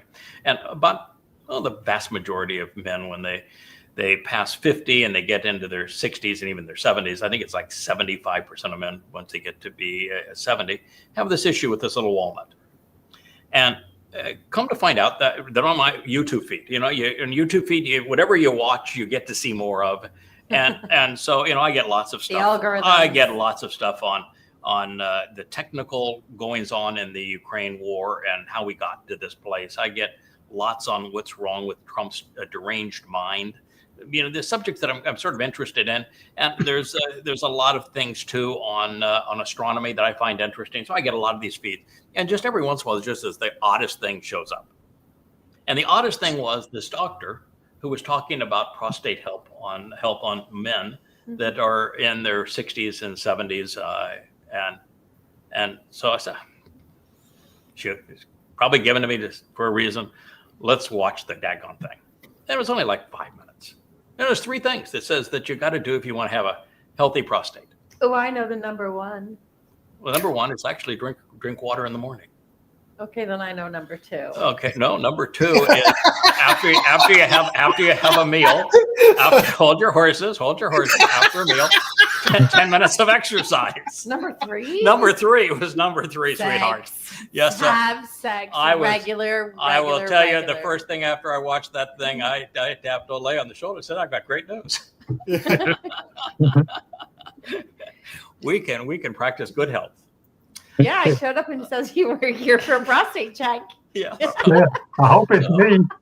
Yeah. So there you go. So that's Yahweh's. He invented that sense of plumbing, right? Hmm. And he designed it so that it functions better. under Greg, those can circumstances. I augment what you just said? Please. As a Not doctor. only that, when Yah designed us, he made sure that we have a marvelous cacophony of an electrochemical physiologic event. Enjoying good sex and having good orgasms frequently improves your mortality, And or your mood. it decreases your mortality. It's good for your mood. It's good for your prostate. It is a very salutary health. thing. Mhm. It is. It absolutely is. And that's the long and the short of it. No pun intended. Yeah, long and short. You know, I will tell you Orgasms are good for your health. that, you know, we're having an honest discussion about something that Yahweh talks honestly about. Yeah. And openly about. But I will tell you that in terms of mental attitude, general happiness, being, you know, pleased with the environment that you're in, relieving stress, sleeping well at night, waking up with a smile. Yeah. All of these kind of really positive things, you have a better attitude when you're in a loving, sensual relationship. There's something extraordinarily wonderful about it. And I know my friend up there with the glasses that is grinning, that, you know, he went out of of what, like I went out of, which was a completely loveless marriage. It was, you say, oh my God, you don't really want to have sex. Can I go to the other room? I mean, that kind of loveless marriage was just awful. And you went into a relationship where your wife really digs you. She thinks well, I'm looking at the art and I know what she had to say about it throughout your home. She really likes you. Yes, she does. Yeah. And is it The sex would you say is that your so much your better. overall attitude and your enjoyment of life has improved? Yes, Your quality of life? tremendously. Yeah. This is a Whoopee. really good thing. Yeah. God knew what he was doing when he designed us. You know, he didn't say, I want you miserable. In fact, there's a lot of places where he says, you know, the one thing I can't stand is a bad attitude. Mm-hmm. So have more sex. Yeah, that's right. The answer is, and the I'm last going to thing change doctors to Leah. yeah, Sorry. we're good. Yes, is that there really is nothing better than a romantic, sensual relationship with somebody you genuinely love and you're totally relaxed and comfortable around. You know, there's one of the things that boys growing up quickly learn is that girls can be frightening. Terrifying. And they can be terrifying. And they can really mess with your mind and with other parts too. And so yes. to be completely relaxed and comfortable and just have fun with somebody and share romantic, loving moments with somebody you deeply care about is and trust, and that you share commonality with and love for it. That is just the best thing going. I mean, it's almost as fun as translating. And I'll play devil's advocate here. Mm-hmm. And sexually speaking, men can be quite terrifying too. And particularly in culturalisms where the religion has some kind of play in it, which it always does. Mm-hmm. Women are to bear the brunt of that. Mm-hmm. And I think it's very traumatizing, and I think they react in very ridiculous ways. Yeah. Yeah, because like the M-cells, which are so popular today online, like the Tyler Robinson types, who are involuntarily celibate. Yeah. They blame women for their condition. And so they demean women and find no problem in abusing women because they blame women for their unwanted celibacy. And then you look at Islam, and women are nothing but a prize to be won for jihad. Conquer. And so that creates a really negative response to women. And so, you know, when in the Islamic culture, women have genital mutilation, you know that They never enjoy sex. you are never going to enjoy sexuality. It's not for you. And birthing a child can actually kill you. So, you know, it's a really horrible situation that mankind has created. So when we talk openly about this and our relationship with Yahweh and share his views on it, this is actually a very healthy thing to have as a conversation during a family hour. This is God's view of how we were designed to live together and to raise families and to care for one another and to experience all life has to offer. You know, you think if God wanted us to be productive and create families and live in them, Without sex, family. that he would say that, oh, I'm going to make sex really painful and nasty and ugly. or is he going to make it wonderful so that you're encouraged to do what he wants done? And you don't have to be a genius here. Well, anyway, what we found is that Leah's answer in refuting modesty was inspired.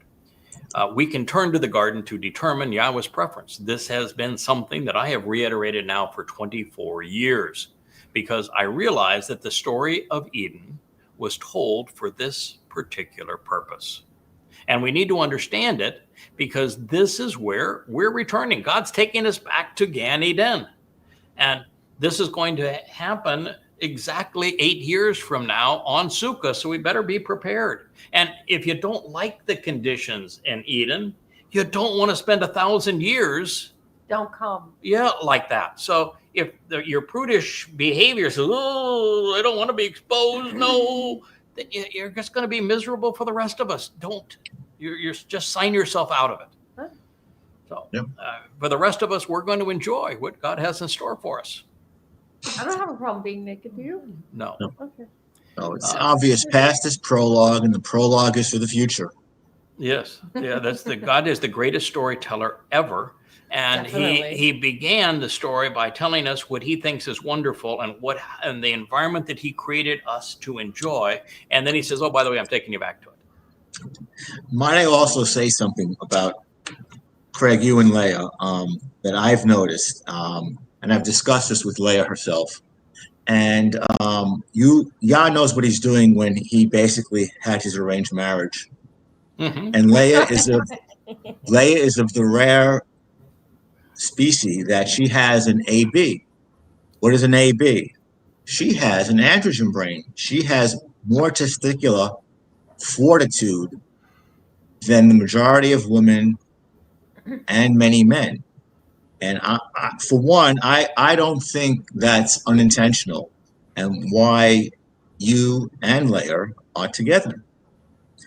One of the reasons why. That's just my bias, but she's an I think it's AB. pretty obvious. I think it's true. She is, and if you're going to put somebody around a bull, this very judgmental, aggressive individual, which is the personality that Yahweh picked for this time, you pretty much need to have that kind of a personality. You better be clever. You better be light on your feet. Yep. You better be able to move and follow, because when a bull decides to charge, you better get out of the way. Or know how to say "Ole." Yeah. So this is why the prophet Micah, asking questions regarding Yahweh, wrote, he has reported to you, informing you, Adam, what you should question and consider that is beneficial, productive, proper, and good. So what should be pondered and investigated regarding that which Yahweh seeks from you and cares about regarding you. So as we consider this, therefore, it's important that we ponder God's views on what is good, beneficial, proper, and productive, particularly in light with how he interacted with Adam and with Chawah in the garden, and the conditions and opportunities that he established for them. Now, this is pertinent because that which is where we have been is where we are returning, and that which Yahweh has perceived as good back then, it's going to be good tomorrow too. Now, the opening phrase of the answer is a bit tricky. When God begins his answer, it begins with ki, and ki can mean indeed, certainly, surely, truly, or because. And im, when written with the aleph, not the ain, has a host of possibilities beginning with if. It addresses conditional clauses and exceptions and is rendered whenever, that notwithstanding, or nevertheless. Taking all this into consideration, I think it's fair to render ki im as, for indeed, as a condition, nevertheless. This approach to the truth is conditional. And everything with Yahweh is conditional. Everything. That's actually a very positive thing. He lays out the conditions, and if you accept these conditions, then based on the conditions that I have laid out, I am obligated to provide these following benefits. But isn't every relationship conditional? Well, I think so. Okay. I think every relationship should be. Yeah. You better you kind of establish some boundaries and ground rules between one another, and what you can have fun with and what be a little careful around. But anyway, God lays out 5 conditions of the covenant. He says, I'm going to give you these 5 benefits. If you accept those 5 conditions, then I'll give you these 5 benefits. And oh, by the way, I'm going to provide this path that you can walk to me. I don't have a second one, so you better pay attention. This is the one. And I'm is a really good storyteller. I'm going to tell you, this is what I think is really good for you and the perfect environment for you. And so those who accept my terms and conditions, I'm going to take you right back to this perfect environment. That's why we find Kevin in our pool.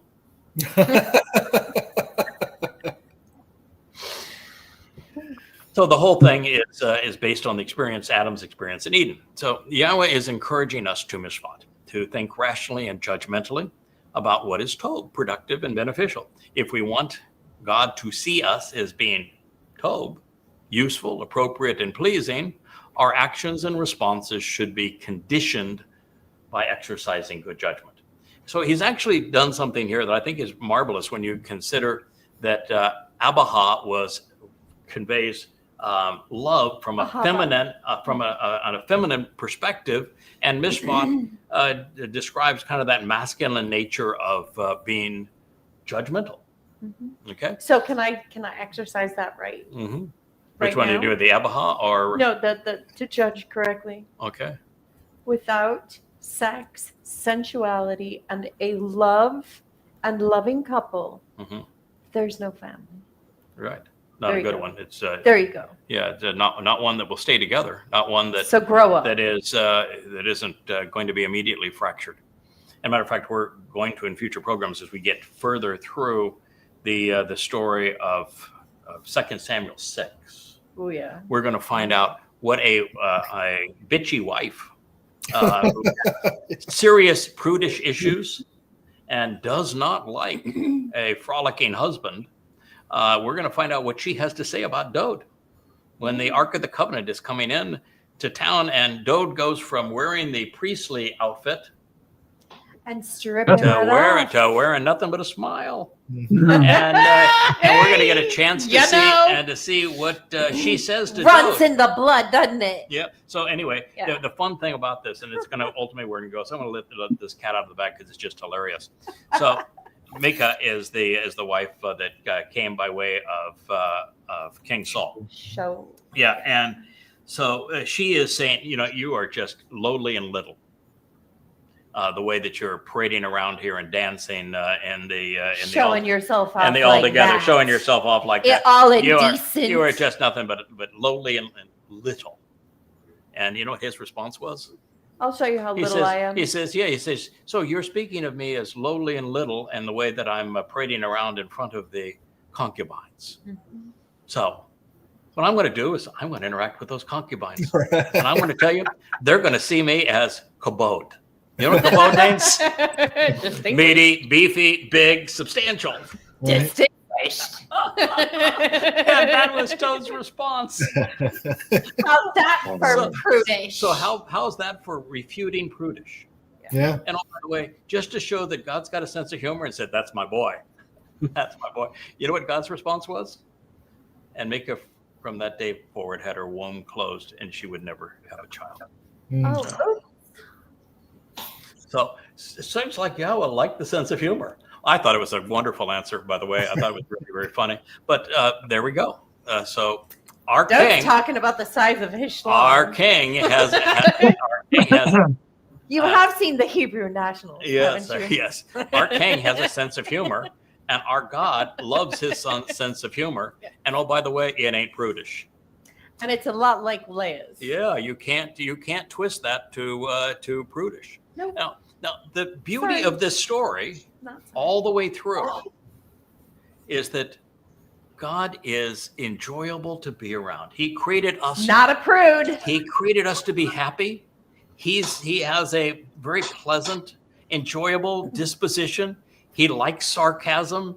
And banter. He likes love. He's just an exceedingly comfortable God to be around. In fact, when Adam and Chawa were incommunicado with God in the garden, was there any discomfort among any of them?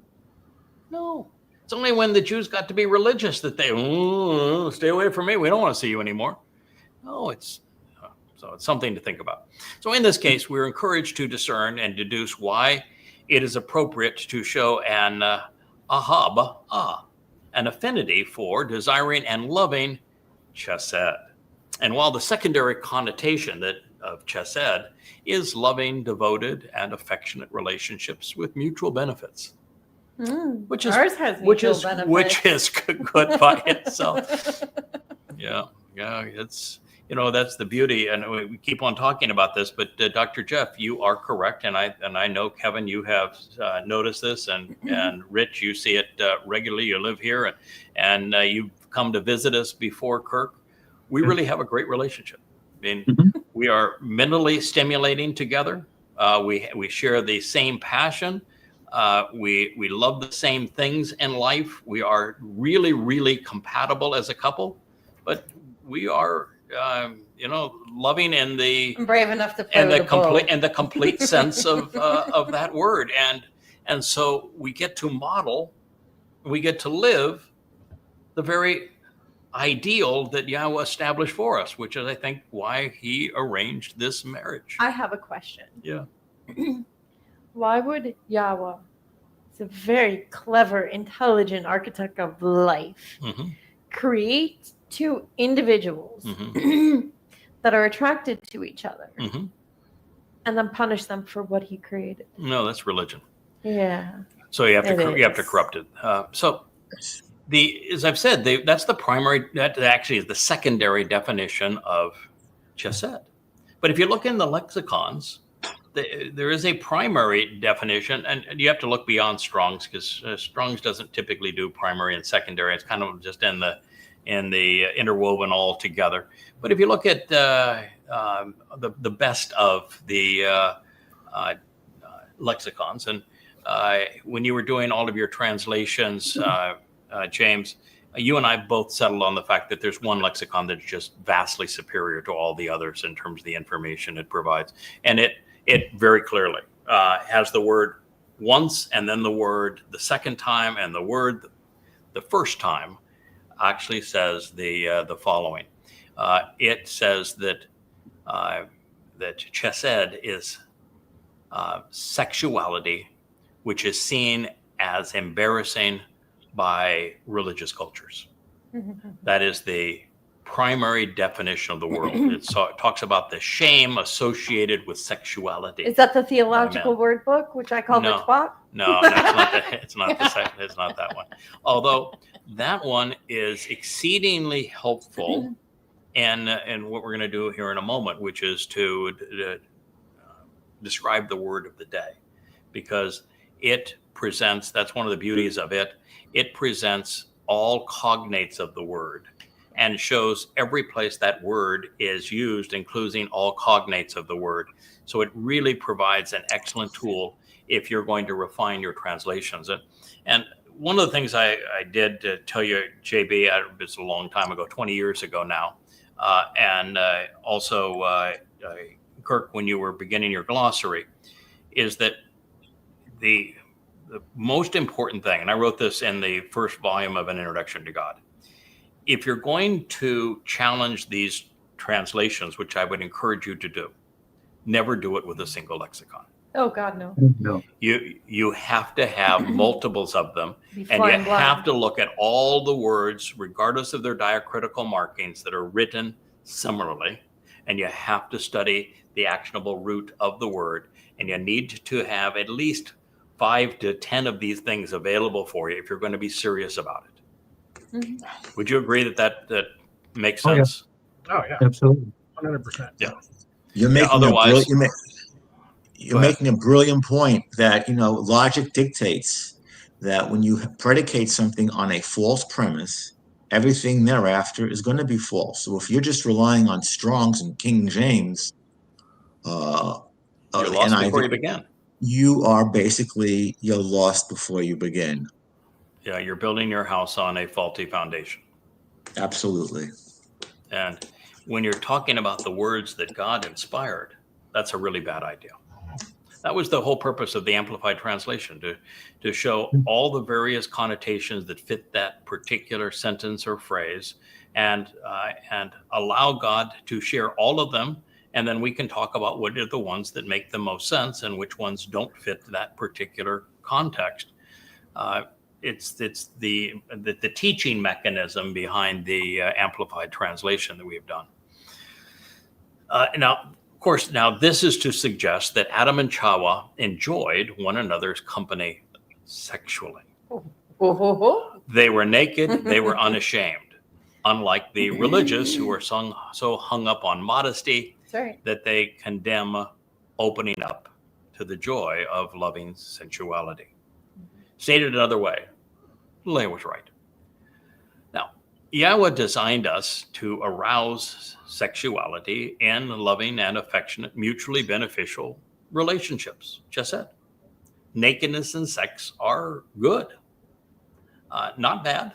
And I speak from, well, fairly considerable experience. Oh, this is a man who thinks boobies are Prozac. I do. And, so there we are. So Leah's, I think, fellas, that most of us, if we had breasts, we would get nothing done. No, you wouldn't. We just wouldn't. You guys Even turn into Rich is over there mush. grinning over to the side, and he's an introvert. But if we had breasts, we would just never get anything done. Yeah. I look at him, I'm like, grow up. They're just boobs. Yeah, well, Yeah. we like them. Yeah, I've even Kirk, you're grinning. We do. We think most men think women are really pretty. Yes, we do. Just Yahweh designed it that way. So Yahweh's exceptions are few and far between. We've talked about that. They include traumatizing children by having them see their parents naked, incest, pedophilia, rape, and bestiality. To this, Yahweh wants women to be able to deal with their menstrual cramps and bleeding in private. And that's not only for their health, and we can go through that, but I don't think we need to. For the health of the relationship. As the sex, when a woman is menstruating, can cause infection in that woman that can be very dangerous to her health. And so Yahweh knew this and said, just have some respect for your woman. Don't do that. Oh, by the way, in Hebrew, is there a wedding vow? No. So it doesn't say to death do you part and to forsaking all others, all that kind of Christian stuff. Does it ever mention any of that? No. Not one. No, it doesn't. There's no reference to it at all. In fact, is monogamy, even from a male-female point of view, is it ever discussed? No. No. In fact, I've said this before, and I'm sure that this really drives the prudish women crazy, but I don't think that men are naturally monogamous. And having dated a lot, I don't think women are naturally monogamous either. No. I think there's a way to be monogamous and have more fun than polygamous if you're in the right relationship where you make your life together an adventure and fun. I can tell you one thing. That's the real And key. that's the best of all. But that takes a really special creative couple to keep the relationship exciting that way. But Yahweh's view of this whole thing is quite different. So there are no wedding vows. Is there even a term that would be said wife as opposed to just woman? Not really. I don't know one. Really? No, there isn't. It's the same. The word that is rendered wife is the same word, just means woman, isha. And there really isn't a term for husband either. It's just man. And so there is no ordeal that you go through to become husband and wife. There is no religious horseshit. No, none. No rules of that, of any of that kind. Now there are some things about if you don't climb into bed with your neighbor's wife. That's it's a bad thing. But that's really just over coveting what doesn't belong to you. That has nothing to do with love. And if there's a very complex series of instructions on former wives and wives of brothers and all that kind of stuff. But none of that has to do with living and being married. It really all has to do with setting up the scenario that Yahweh is designing pursuant to what we call the adulterous woman in Numbers 5, where he's trying to explain these are the kinds of relationships which are counterproductive to the relationship that I'm trying to achieve with you. Yep. And they're presented that way, and they're all head scratchers. You have to really be on your game to understand. And being specifically prudish is against where Yah was taking. Yeah, there's no place where it says thou shalt not have fun with thy wife. Okay, so this brings us to the word of the day. By way of introduction, this word conveys something we should demonstrate and be cognizant of based upon the preceding narrative in the garden, especially in our walk through life with God. As previously mentioned, when spelled Shana, it's T-S-A-N-A, the word is only found in this one place. So the definition became a function of how religious publications had chosen to render it. In such cases, to avoid being dragged down a misleading path, we must search for either one of two things. JB or Kirk, what do you think of or even Kevin, what do you think of the two things that we should search for if a word is only used once? What's the first thing we should look for to understand it? If it is verbal root. Yeah, if it has a verbal root. How he's used the first time. Yeah, too. if it has a verbal root, that would be number one. And number two, how is it first used? Good things to do, right? Guess what? We have the opportunity to do both of them with this word. It does have a verbal root. So we search for actionable roots and cognates. And in this case, the verbal root is shana. And its first use is in Kara 16:4, where it speaks of, guess what? Wrapping, winding, and binding oneself up in attire that is set apart after our bodies are washed in water and clean. So the verbal root speaks of wrapping, winding, and binding. And now this is being presented in our walk with Yahweh. So being bound up in our walk with Yahweh makes some sense. Yeah, making it important. Yeah. Yeah, absolutely. Well, maybe not just by important, but so close. You're just wrapped up, kind of one with Yahweh.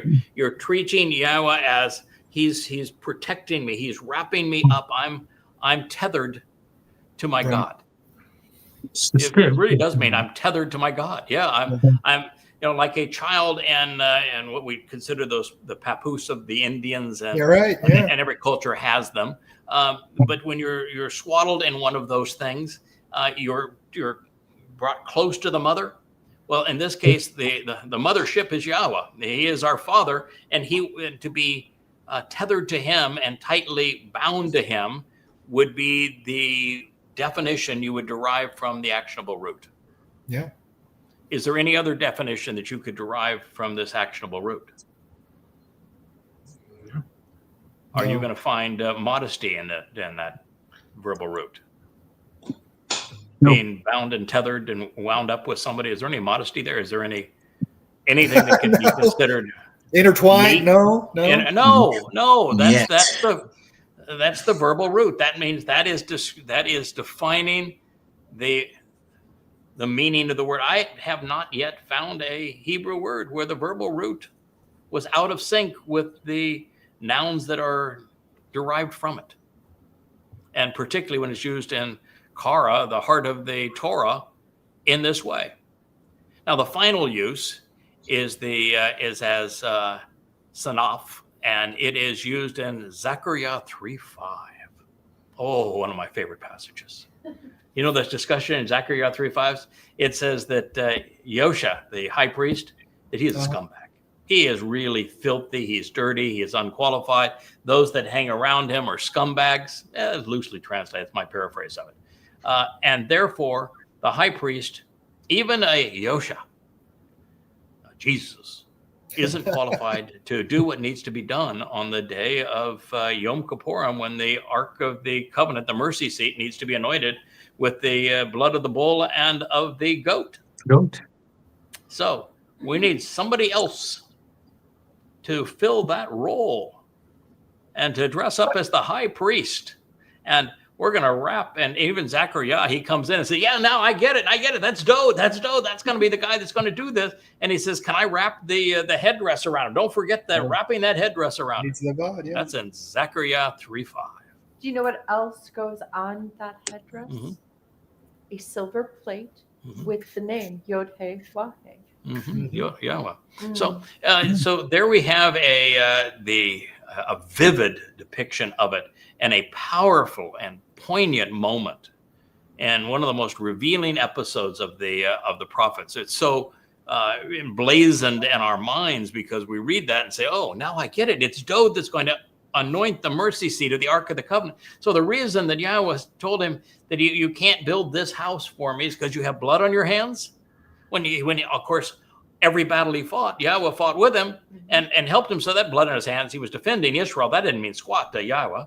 So what did he say about that? Because the blood on his hands is the blood of the bull and the goat that is going to be put on that mercy seat of the Ark of the Covenant when Dode gets the opportunity to build this final house. And it's such a vivid, beautiful portrait of what we have in store for us when they come back. That I personally, I just love it, and it's etched forever in my mind, and I think probably everyone else's, because it was one of those days where you just wake up and say, "Wow, what did we learn?" What is this? So that is that's the nature of this word. Therefore, we are to be wrapped up with, bound to Yahweh, and our walk through life with Him, tethered to God. A little mishpat here, the meaning with a little mishpat, I should say, a little good judgment. The meaning is easily deduced and straightforward. So, this is what they didn't do. This is why when Leah brought it to me and says, "I don't think this is right. Can you tell me what is right?" And we went through all of this together, and she remade it, and you'd say, "Wow, that's exciting. What a way to learn." And that's how we go about doing. Every translation that I've written for the last 24 years is done exactly the same way. This is what makes it so interesting. And JB, this is why you can't just do the translation. You need to tell the story, because that's where the excitement is. That's where the understanding comes from. That's where we're all put in a position where we can respond. You can translate it, doesn't mean you'll understand it. So, for indeed, as a condition, act upon and engage in sound decision making, exercising good judgment, while loving and desiring, even showing an affinity for mutually beneficial, loving, and affectionate relationships, even when sexuality is considered embarrassing and deemed shameful, while also being bound up and tethered to, walking in life while enjoying the journey with and near your God. Cue the sexy jazz music. Yeah. Okay. Now, one of the things here that's also true is that I don't think God cares about homosexuality one way or the other, and certainly I don't either. But the only kind of sensuality that I know is heterosexual sensuality, men and women. And so, as we're dealing with this, to say that this sexuality that is being discussed here, my ear is falling off, is men and women. I'll catch it. It begins with the masculine response, judgment, mishpat, and then it goes to the feminine response, which is ahava, love. Isn't that a marvelous way of introducing this concept of mutually enjoyable, mutually beneficial sensuality and love with the good judgment and the loving response? It's even better when you have a woman that has an equal measure of both. Oh, I prefer. I think that even though you have a lot of both, you're still woman, and still, as much as you would like to hide it, you've got a little bit more of one than the other, and I've got a little bit more of the other than the one, and that's what makes it good. That's what Yahweh was saying there. That's the picture he's painting. It's a beautiful picture. Oh, well, so we don't leave the prophet Micah asking questions regarding Yahweh prematurely. This is what he said next. The cold voice of Yahweh to the inhabitants of the city. He invites and summons, calling out while reading and reciting. He issues a proclamation to meet. So, the one successfully executing sound judgment, who shows the capacity for understanding Yahweh. He is shown, he observes, he perceives, he reveals, and he delights in your name. Of your own free will, choose to listen to the mate, this branch and staff, this rod of the chief of staff who is extended. So, who? Choose, selected. Who chose, selected, and appointed this? Who caused this to happen? Who made this decision, selecting this individual and this process? Micah asking questions regarding Yahweh. I know. Micah 6:9. I know who did it. Who did it? Yahweh. Yahweh did do it. Yeah, it's, Right, Now- look? now, Are you talk still awake ab- for this? Come so, on. so you talk about the Uh-huh. Yahweh. Wow. Think about this. That when Yahweh introduces the coal that speaks out in the wilderness to remove the obstacles and explain that the way to Yahweh is straightforward, he is doing so in a context that uses all of the other titles that he has applied to this job that we're collaborating on. So the very fact that it begins with the voice of Yahweh, because didn't Yahweh said, I'm not speaking to them again directly right. until they come back to me? But I Which got a means- guy. Which means the only way that God can speak to his people is through someone. And he has this one guy, this goy, this Nakri, this choder, that he has that is his coal voice that he has chosen to speak through. And try as you will, you guys are bright fellas. Is there anybody else that qualifies for this lone goy? We've had Low, this low, discussion low. I haven't for found years. him. I haven't seen him. Low, low, low. No, no, no. And yet, And by the way, Unless you're blind, deaf, dumb, and yeah, stupid. and by the way, you don't want to. First of all, there's no reason to volunteer for this because Yahweh was not seeking volunteers. No. There was no line at that meeting that we had and said, okay, I want the 18th guy in line there. And no, there was no lineup. You don't solicit the job. You don't say, hey, God, I want that job. That sounds like fun. I want to have every bone in my body broken. I want to sign up for that. I want everybody to hate me. I want people to attack me for doing the right thing.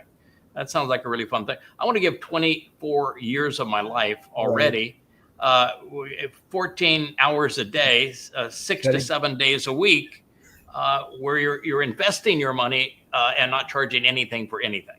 Mhm. Yeah. So before you say I want that job, think all that part through.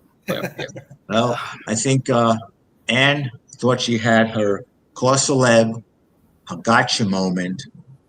LOL, listen to Leah. LTL, listen to Leah. And she got her clock cleaned several-fold. Several-fold. Several-fold.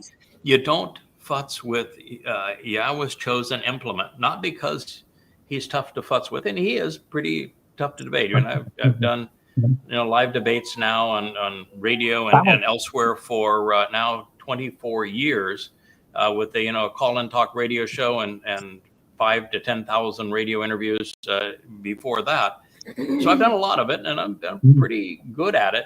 But the fact is that every time that you pick a fight, Yahweh has already been there, and he's already written the prophecy That's to amazing. unveil you. And so this is Yahweh's response to you.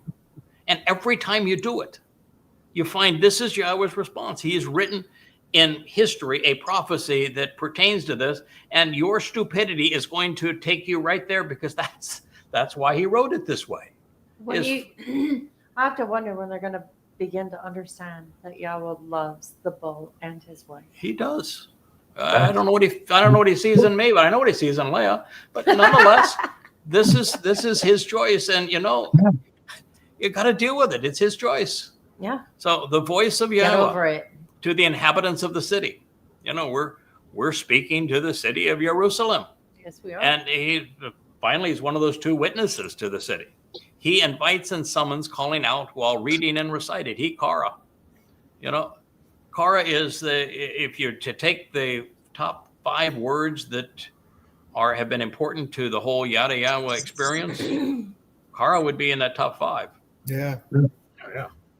And I don't think anybody has ever explained Kara as well as we have. It means to invite, to summon, to welcome, to meet, to read, and to recite. Would have been a much better word of the day for them to use. It wouldn't have been. You would think. You would think. Yeah, Yahweh is really interested in us, Kara. Kara is very, very important to him. The voice to the city. He Kara. So the one successfully executing sound judgment, who shows the capacity for understanding Yahweh. This is Trushya. Trushya. So it is literally the capacity for understanding Yahweh. Now, there have been a lot of people over these 2,500 years since Yahweh's name was last pronounced by anyone. A lot of people that claim to know God and don't know it. And so when these first introduced 24 years ago in books that are titled Yada Yahweh, maybe we'll go over here where there we are. So we're not behind, we're got boxes everywhere. You'd think that maybe that would be a clue that this was a really bad passage to take out of context. Because prior to the time that I reintroduced Yahweh's name, no one had said it. No one had thought about it or tried to pronounce it in 25 centuries. And then it says that this individual, he is Ra'ah. He is shown, he observes, he perceives, he reveals your name. And if there was anything that would be identifying of what we have done in Yada Yahweh, wouldn't that be first and foremost? Absolutely. Absolutely. It Craig, is so identifying. you just described perfectly to a T, Mikael. You just defined it. Yeah. The one who is right about Yah, the one who's right about God. And this is our single most defining characteristic of our relationship. To be shown, observe, perceive, and reveal Yahweh's name. To the city of Jerusalem. To That's what we're here for. To the city. That's why we sit in front of these cameras and these lights on a Friday night so that you can know. So of your own free will, choose to listen. Yeah. Didn't Yahweh say that about the Nakar? Doesn't he say that about everything that he has to say about this person? Isn't it? You should choose of your own free will to listen. It's just consistent all the way through. And this time, it's of your own free will. Listen to the Mate. This is the branch. It's not the main Shamak branch, but it's a branch. The staff, the one that's tending the sheep at this point, the rod. The rod is of divine judgment and justice. Yeah, what did Moshe walk into Egypt with? Right. And, just a stick. Right. And Matzeh also means the chief of staff. Now, the chief of staff ain't the chief guy, is he? No, chief of staff. He's the guy that is responsible for ordering the affairs and coordinating the work of the king. Kind of like a herald. He would be a herald. Gee whiz. Who is extended. So, pretty straightforward. Who chose? Who selected? And who appointed this? Yeah. Yeah, of course. So last time I checked, Leah's husband is the cold voice of Yahweh. He is the one who Kara invites and summons, calling out while reading and reciting Yahweh's testimony. And since he is unique in this role, Yahweh affirms on behalf of those who are not as hostile to him as the ends of the world, that his voice will, as a single male, execute sound judgment while showing the capacity to understand Yahweh. And as a result, He was the first in 2,500 years to be shown, observe, perceive, and reveal Yahweh's name. But alas, where Anne is headed, they don't like Yahweh's name very much. And they changed it so that it would manifest their mommy delusions. So God's decision is to choose to listen, or suggestion, I should say, for anyone who wants to know him, is that you should listen to the mate, this branch, the staff, this rod, who is the chief of staff, whom he has extended. Okay, so we get it. So let me ask you a question. I want your verdict here, your final verdict. Does Sana have anything to do with modesty? Of course not. Oh, good. No. Okay. It means to be bound to Yahweh in our That's walk right. through life. For how long must this individual witness be questioned? Od Haish. For how I long must wondered this that individual myself. man who is a witness be questioned? By the house of the guilty who are condemned for being wrong. Oh. For this storehouse of vexing injustice and condemnable guilt, Yeah, for how long? along with a wasteful measure of incapacitating and emaciating disease. Thinks of leprosy. Being angrily denounced Yikes. and furiously cursed.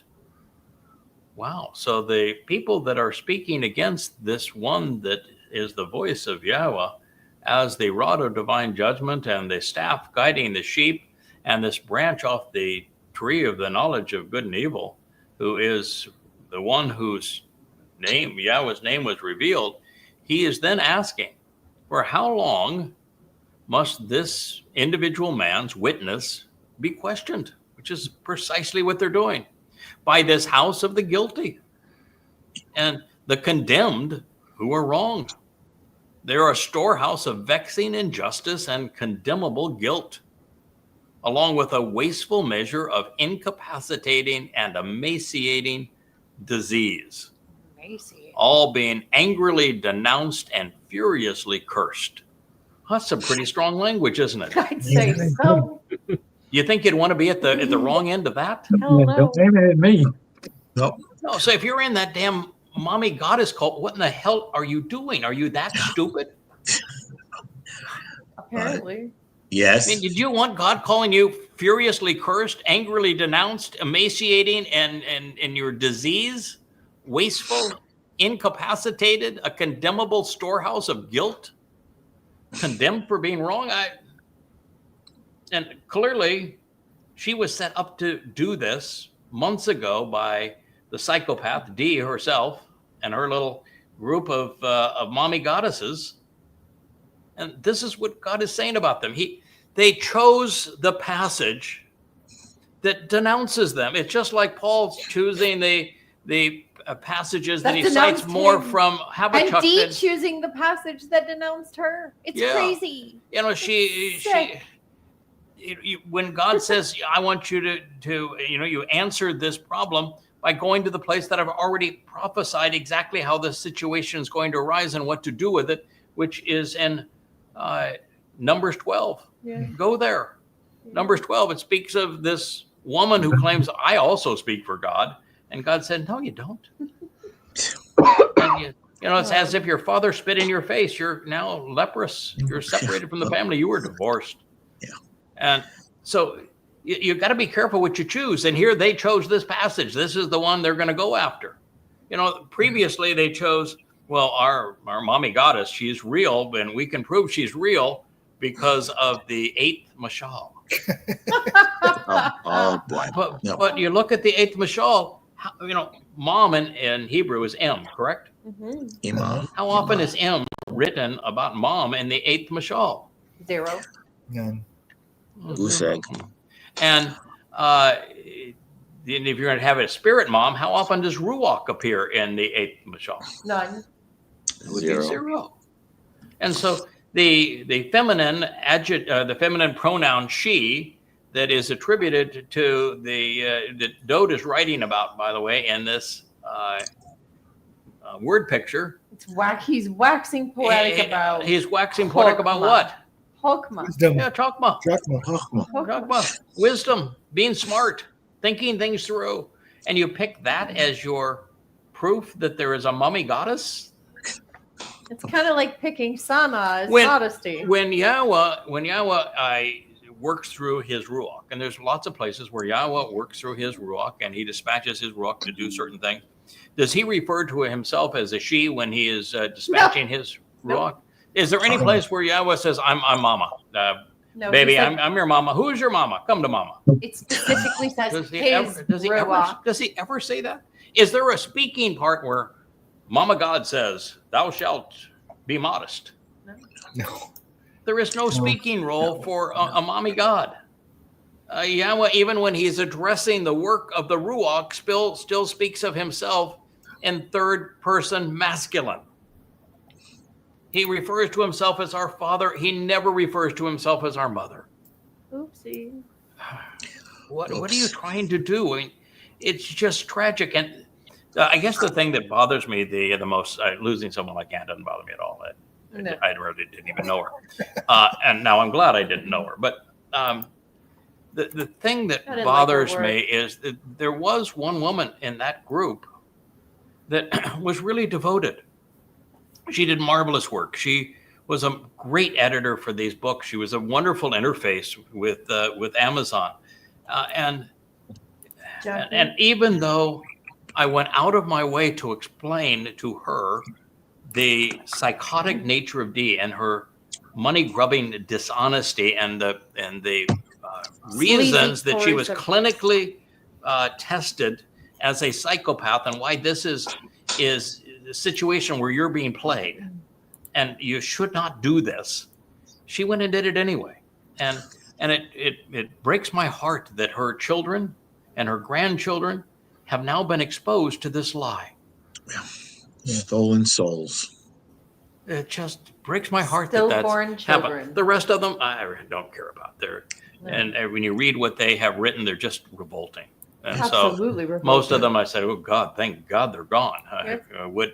Can you imagine not knowing that they had this But the lurking fact- inside of them, and Right. and you in there in eternity, and you said, "Oh my God, what mistake did I make?" Let me go to God. I said, "God, I'm really sorry that I Yeah. made this mistake, and I gave this person the wherewithal to become part of this, and obviously I was really, really wrong. I want to apologize. What do we do now?" Yeah. Fortunately, I don't have to do that. Well, They wrote well, themselves Craig, out of the story. the trees continue to get pruned. Yeah, they do. Don't Shave continues to blow away. And by the way, Ann, can I call you in a prescription for lamprey? That's an older drug used to treat leprosy. Give me a buzz. It is contagious, is it not? It is. It highly sure is. contagious. And for So- those, you know what makes me angry? What? Like you said, I don't really care about the rest. They're clearly unthinking people, irrational and unable to make rational decisions on good judgment. Yeah. However, there are some good people they took with them. Yeah. And it's true. for that, It's I true. mourn and I am Right. angry. Well, they couldn't have been too good No, because they That's would never right. they would never have fallen for it. no. And now that it's gotten so nasty, Yeah. they Vitrolic. they should have something in them, some form of conscience that says, no, this is wrong, but it never seems to dawn on them. So they can't have been that good. Yeah. But anyway, the summation of all of this is, like I said, They can drop it now. Leah was right. And as for the ends of the world, if it hasn't others. already happened, she is sure to be applauded. And I think it already has happened. They've already shown their, yay, aren't we great? We Hate Leah 2 fan club. Yeah. No. It's growing every day. The cult of the spirit mom is We Hate Leah. And then they demean my wife as a way to get at me. It's the same thing that Miriam did with her brother. Fractured families are a huge part of God's story. Yeah, they bond over hating me. Yeah. And so they bond over hating Leah, and then they use that to attack and to demean me and make themselves It's feel so very all Christian worthy of them. because they're demeaning this bad woman, and by demeaning this bad woman, they're being really moral, and so they attack God's chosen implement. Isn't it very Christian of them? But I think it's actually comprised of frigid women who live loveless lives of religious prudes, and they are similarly foolish. So you ought to be right at home with that group of characters. Now, I'm actually here I just want to introduce this. And what I want to do is a couple of things. One is I posted your response in analog form. I love that about you, Kirk, that you have the analog form, but you took pictures of it, and therefore there were JPEGs. And so on the Facebook page, I was able to post your 5-page letter, which I read quickly before we did the show, and I had a chance to post it. And I would like to, we can either go over that at a separate time, just you and I, or with the gang, or just the group here, and exclude me from it, because I think you could talk more comfortably and freely and openly if I wasn't here and it was just sometime tomorrow, hopefully or the next day. The group, including Rich as a full participant, come out from underneath, hiding behind all those cables, that Rich would join, and you just go over it, because I think there is a lot to be said there that would be helpful for people to know. So I don't want to do it on this program. I'd like to do it tomorrow, and my hope would be that you guys can do it collectively. Do I get to chime in? Yeah, and Leah gets to chime in, and but you're prejudiced, Leah. No one's going to believe that you're a fair witness. And Jeff, I don't blow we were all right. You belong here. This is it's really good to have you here. And it's so great to have JB back with us. Now Leah isn't the only token Yahud in the room. Right. Now, the second thing I want to do. They're gaming on us. Yeah. The second thing I want to do is I want to commingle programs between explaining the greatness of Sukkah and what we have to expect on Sukkah, while we're also beginning to go down the path of the translations and interpretations that I sent to you guys before this show, which is 2 Samuel 6. So I'd like to at least, I know we've gone now way past our normal 2-hour, 1-hour show, but just as a little bit of a teaser here, when it comes, cliffhanger. Because the story in 2 Samuel 6 is prophetic of every ounce of what we're experiencing. It is our story, and it has some revelations in it that you read and you say, okay, God, if I hadn't done this with you for the last 24 years, I'd be on the floor right now. That is just amazing how you explain that. Like, there's a guy who has a male name. He's a male influencer, and he has a bunch of assistants that working for this male influencer is what kind of his name means. And then he does something that Yahweh doesn't want, and his name is changed to a feminine name. No one even knows if he's pronounced exactly the same way. It's just written differently, and no one ever pays any attention to the fact, why did that name go from it slipped right masculine to feminine? Yeah. And you go, oh yeah, that was clever. God, now I know what you're talking about here. And it's always just, the cart was about to fall over, and this guy, all he did is try to brace the cart. What harm could that be? And God killed him? What's wrong with you, God? Right? I mean, that's how it's presented. Yeah. You all heard the story. That's how it's presented. No, that's not it. But guess what? The whole story is about the Bakar. And it's the bull. Bakar is a bull. And if you've read that pulls the cart. And if you've read the story in Numbers 15, that bull is one of the 3 players. There's the bull, there's the goat, and there's the ram. And so the bull is actually called the Bakar in that story, which Dode should have known.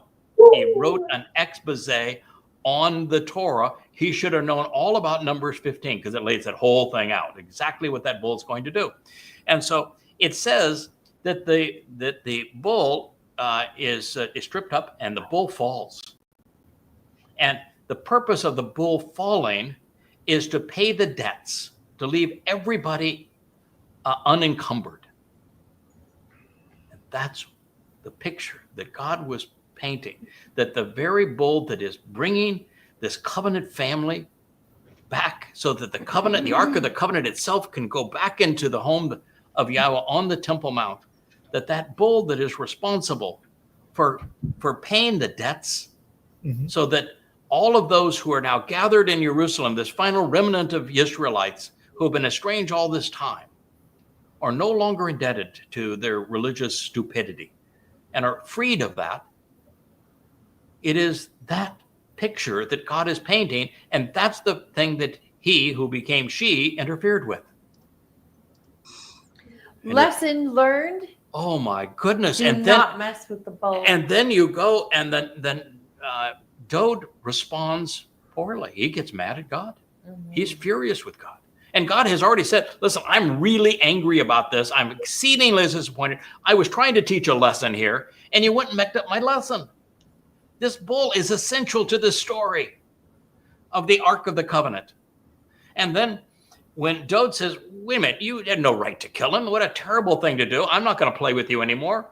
I'm not going to take this Ark into my city. I'm mad at you. Was that the right answer for Dode? Or should Dode have known what Yahweh wrote in the 12th chapter of Numbers? Yeah. You should have. 15. Yeah. 15. 15. So the king erred, didn't he? Yeah. Well, And he so, is human. so where did the king take the Ark of the Covenant? Since I'm not taking it to the city of Dode. I know. Where did he take it? Obed Edom's house. He Yeah, took it to yeah. Obed Edom's house. Mhm. And Yeah. what does Obed Edom mean? The Servant coworker. of- The one who works and serves from Edom. Yes, that's Yep. right. Have you heard of anybody who is working and serving on behalf of God's people? Yeah. That is called the I know a guy. the one from I Edom? know a I know a guy. guy. It's Yeah. the You same know a guy guy. who's I know a guy. Yashiya's man. Yeah, and you know That's where my Obed, boy. you know where Obed Edom is from? Yes. I do. Where? Number one, he's from Edom. However, No, yeah. What's he? he doesn't was- say, he doesn't say he's was- from Edom. Where's he from? he He's is. He is from the wine press. Yeah. Oh, What does Yashiyah say about the man from Edom who saves many? He's in the wine He's in press that with wine. me. He's in the He's in wine the press Press with with me. me. And what is he wearing? He's wearing the red of Edom. he- Yep, that is exactly. And you go, okay, God, Okay, this is yeah, pretty that's amazing. clear. But it goes on to say that the man now that successfully brings the Ark of the Covenant into the city of Dode is Obed Edom, the one serving from Edom. Wow. And then it also reminds us that Dode can and does dress up as the high priest because it has him dressed up as the high priest. Okay. And then it has Dode showing that, no problem with nudity, man. You run around God. God's got no issue with it. This is how we're going to do things. Wait, they were dancing and singing and playing music Oh, and they- dancing. And if you've been around Jews, yeah, we're gonna take off our clothes. And God actually condoning his son's sarcasm towards his stuffy, bitchy wife. frigid wife. I mean, you couldn't have a better prophecy for this, could you? Shall's All the daughter. way through. And that's where we're going. Wow. And it is just, after a while, Amazing story. even Rich Key says here, you can't go a day without some profound insight that God wrote 3,000 years ago, knowing that you'd find it and we could talk about it and we could grow and we could benefit from it. And so that is our purpose, is to share those, find those insights, understand them, and share them, because we Yeah. can all benefit and grow from them. Wow. It is a wow, isn't it? What a story. Yes, what a Wow. story. And you just sometimes you just your Wait chin. till you hear what Dode says to his frigid wife. Oh yeah, I know. It's just so good. Attended to that. It's Talk about provocative. Yeah, those concubines, which you speak of, what they're going to say is that Dode is kabod. Distinguished. Yeah. Yes. Wow. It's like Sylvia saying that don't worry about the us losing a picture. My husband is well hung around our house. It is, Yeah. it is. Sylvia was obviously schooled from Dode, so you. It's a gallery turn. Got a sense of humor, and I think if nothing else, and of course, Kirk, you know this because we've been together for a long time. Jeff, we have a wonderful, great relationship, and we talk regularly. And Kevin, I think sometimes you talk more to my wife than I do, so you've got a pretty good idea about what our relationship's all about. You guys work so marvelously together, and Rich here in the midst of our home now. Here virtually every day, contributing to all of this. You know that our Leia's and mine understanding of Yahweh is that he's fun to be around. Yeah. Mm-hmm. That he's witty, he's funny, he's sarcastic, he's clever, he's brilliant, he's approachable, and that he wants us to be comfortable around him. He wants us to enjoy our lives together. He wants us to be happy, positive attitudes, and so what we're celebrating here is all of that, and how our minds and our hearts can lead to the same place. And Yahweh's not afraid to call you a poop head if you're being one. Yeah, he does. Well, he just did them. Okay. Well, one thing I just left off here is, okay, so I don't want to put my king in a bad spot here. We work for him. We don't want to be, scolded by this. Okay, Dode was wrong. Really, really wrong, right? He came to the wrong conclusion. He hadn't processed that information. He probably read it a bunch of times, but he didn't process the information in Numbers 15 to understand this, or even in Numbers 5 or Numbers 19, which would also given him the answer as to what he was witnessing and why God was upset that word picture was being screwed up. And thereafter, Dode, in the same chapter, he gets his act together. He figures it out. Mhm. And he says, well, Obed Edom, huh? Well, all right. I get this now. Okay. Obed Edom's going to bring the ark in. It's all going to be good. Let's just dance and have a really, really good time. And so what does that show? The number one argument that the mother goddesses use against me is that I have, there are, of the many thousands of profound insights that I've come up with, and they won't ever name them all, but there are many thousands. You listed like 20 of them, Kirk, in your letter. Not just a sampling. Yeah, sampling, but there's well over a thousand, and probably upwards of 10,000 unique insights that I've come up with. That about 5% of those that have evolved, that have some have changed, some have evolved, some have nuances that are added to it. But as we learn more and we're exposed more to Yahweh, there are some things that we have previously concluded. Did you say, I think there's a better interpretation of that, and let's use this one because I think this is now more consistent with everything we have learned. Okay, and I will do something that caused you, JB, in particular, to become part of the covenant, because you had not witnessed it outside of this environment, which is I'm one of the few people that will write a lot of stuff. And then when I found out that I'm wrong about something, I'll go back and say, I was wrong about that. This is a more correct way to deal with it. So what do we have in this example? We have the man that had the spirit of Yahweh on him. We have a man that Yahweh chose. We have a man that Yahweh announced was his son. We have a man that Yahweh chose to be king over his people, the shepherd of his people. We have a man that we know was a profoundly important prophet. He was wrong, wasn't he? Mm-hmm.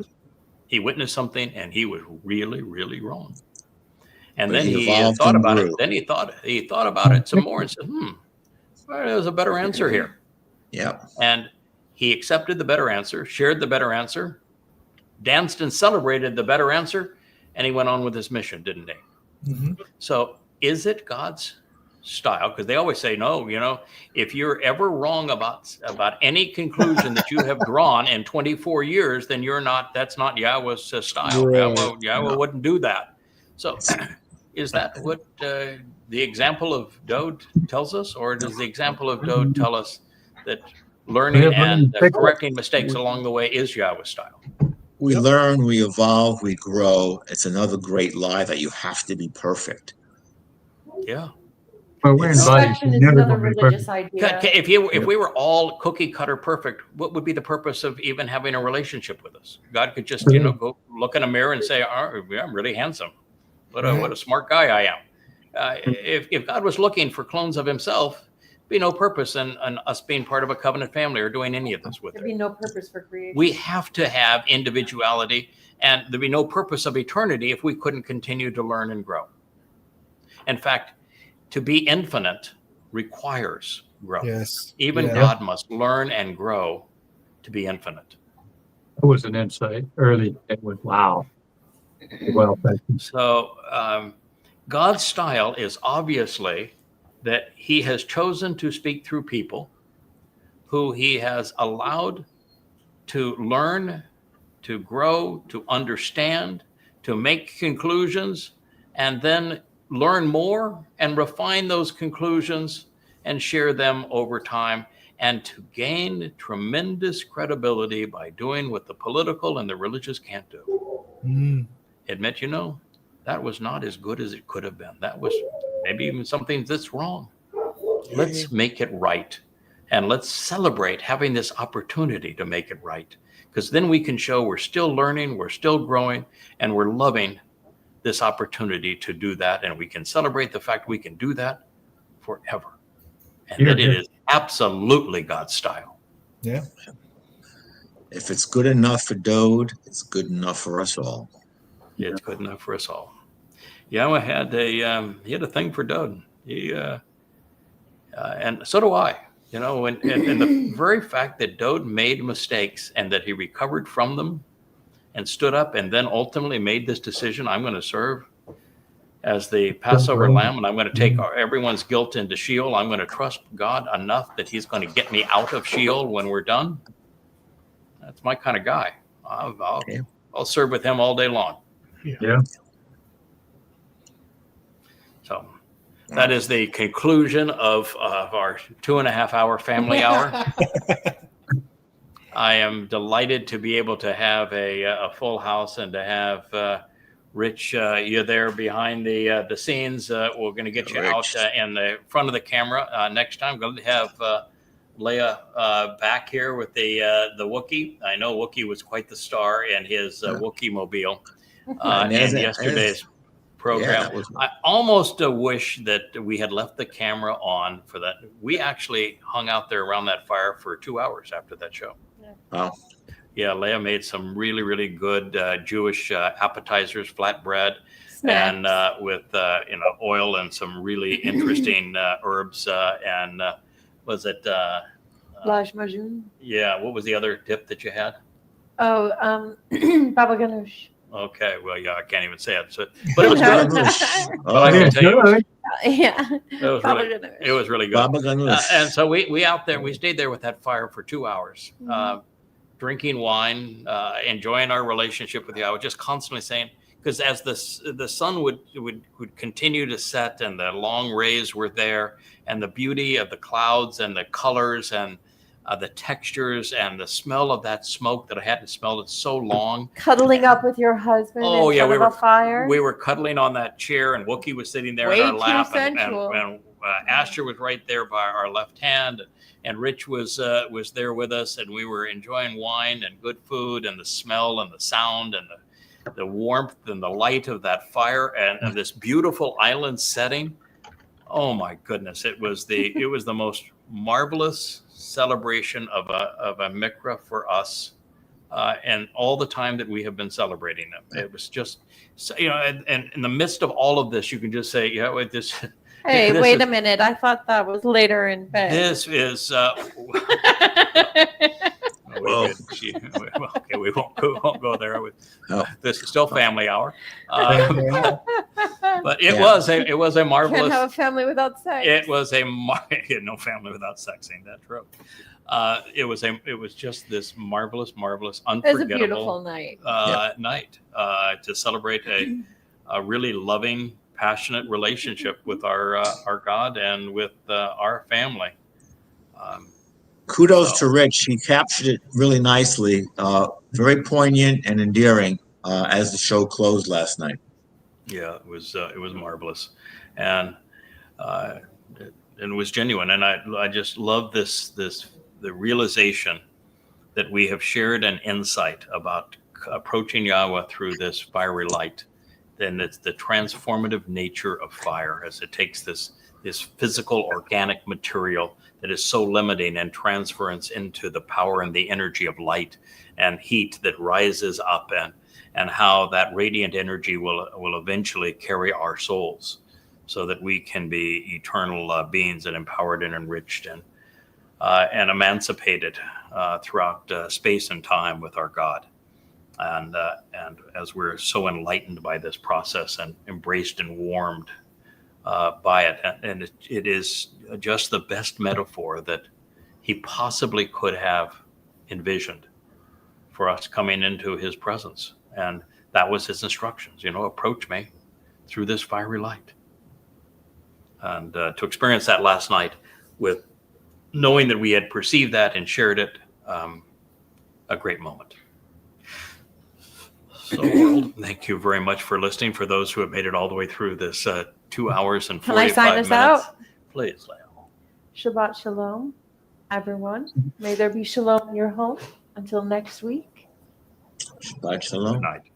Goodbye, shalom. Good Thank night. you, everyone. Shalom. Good night.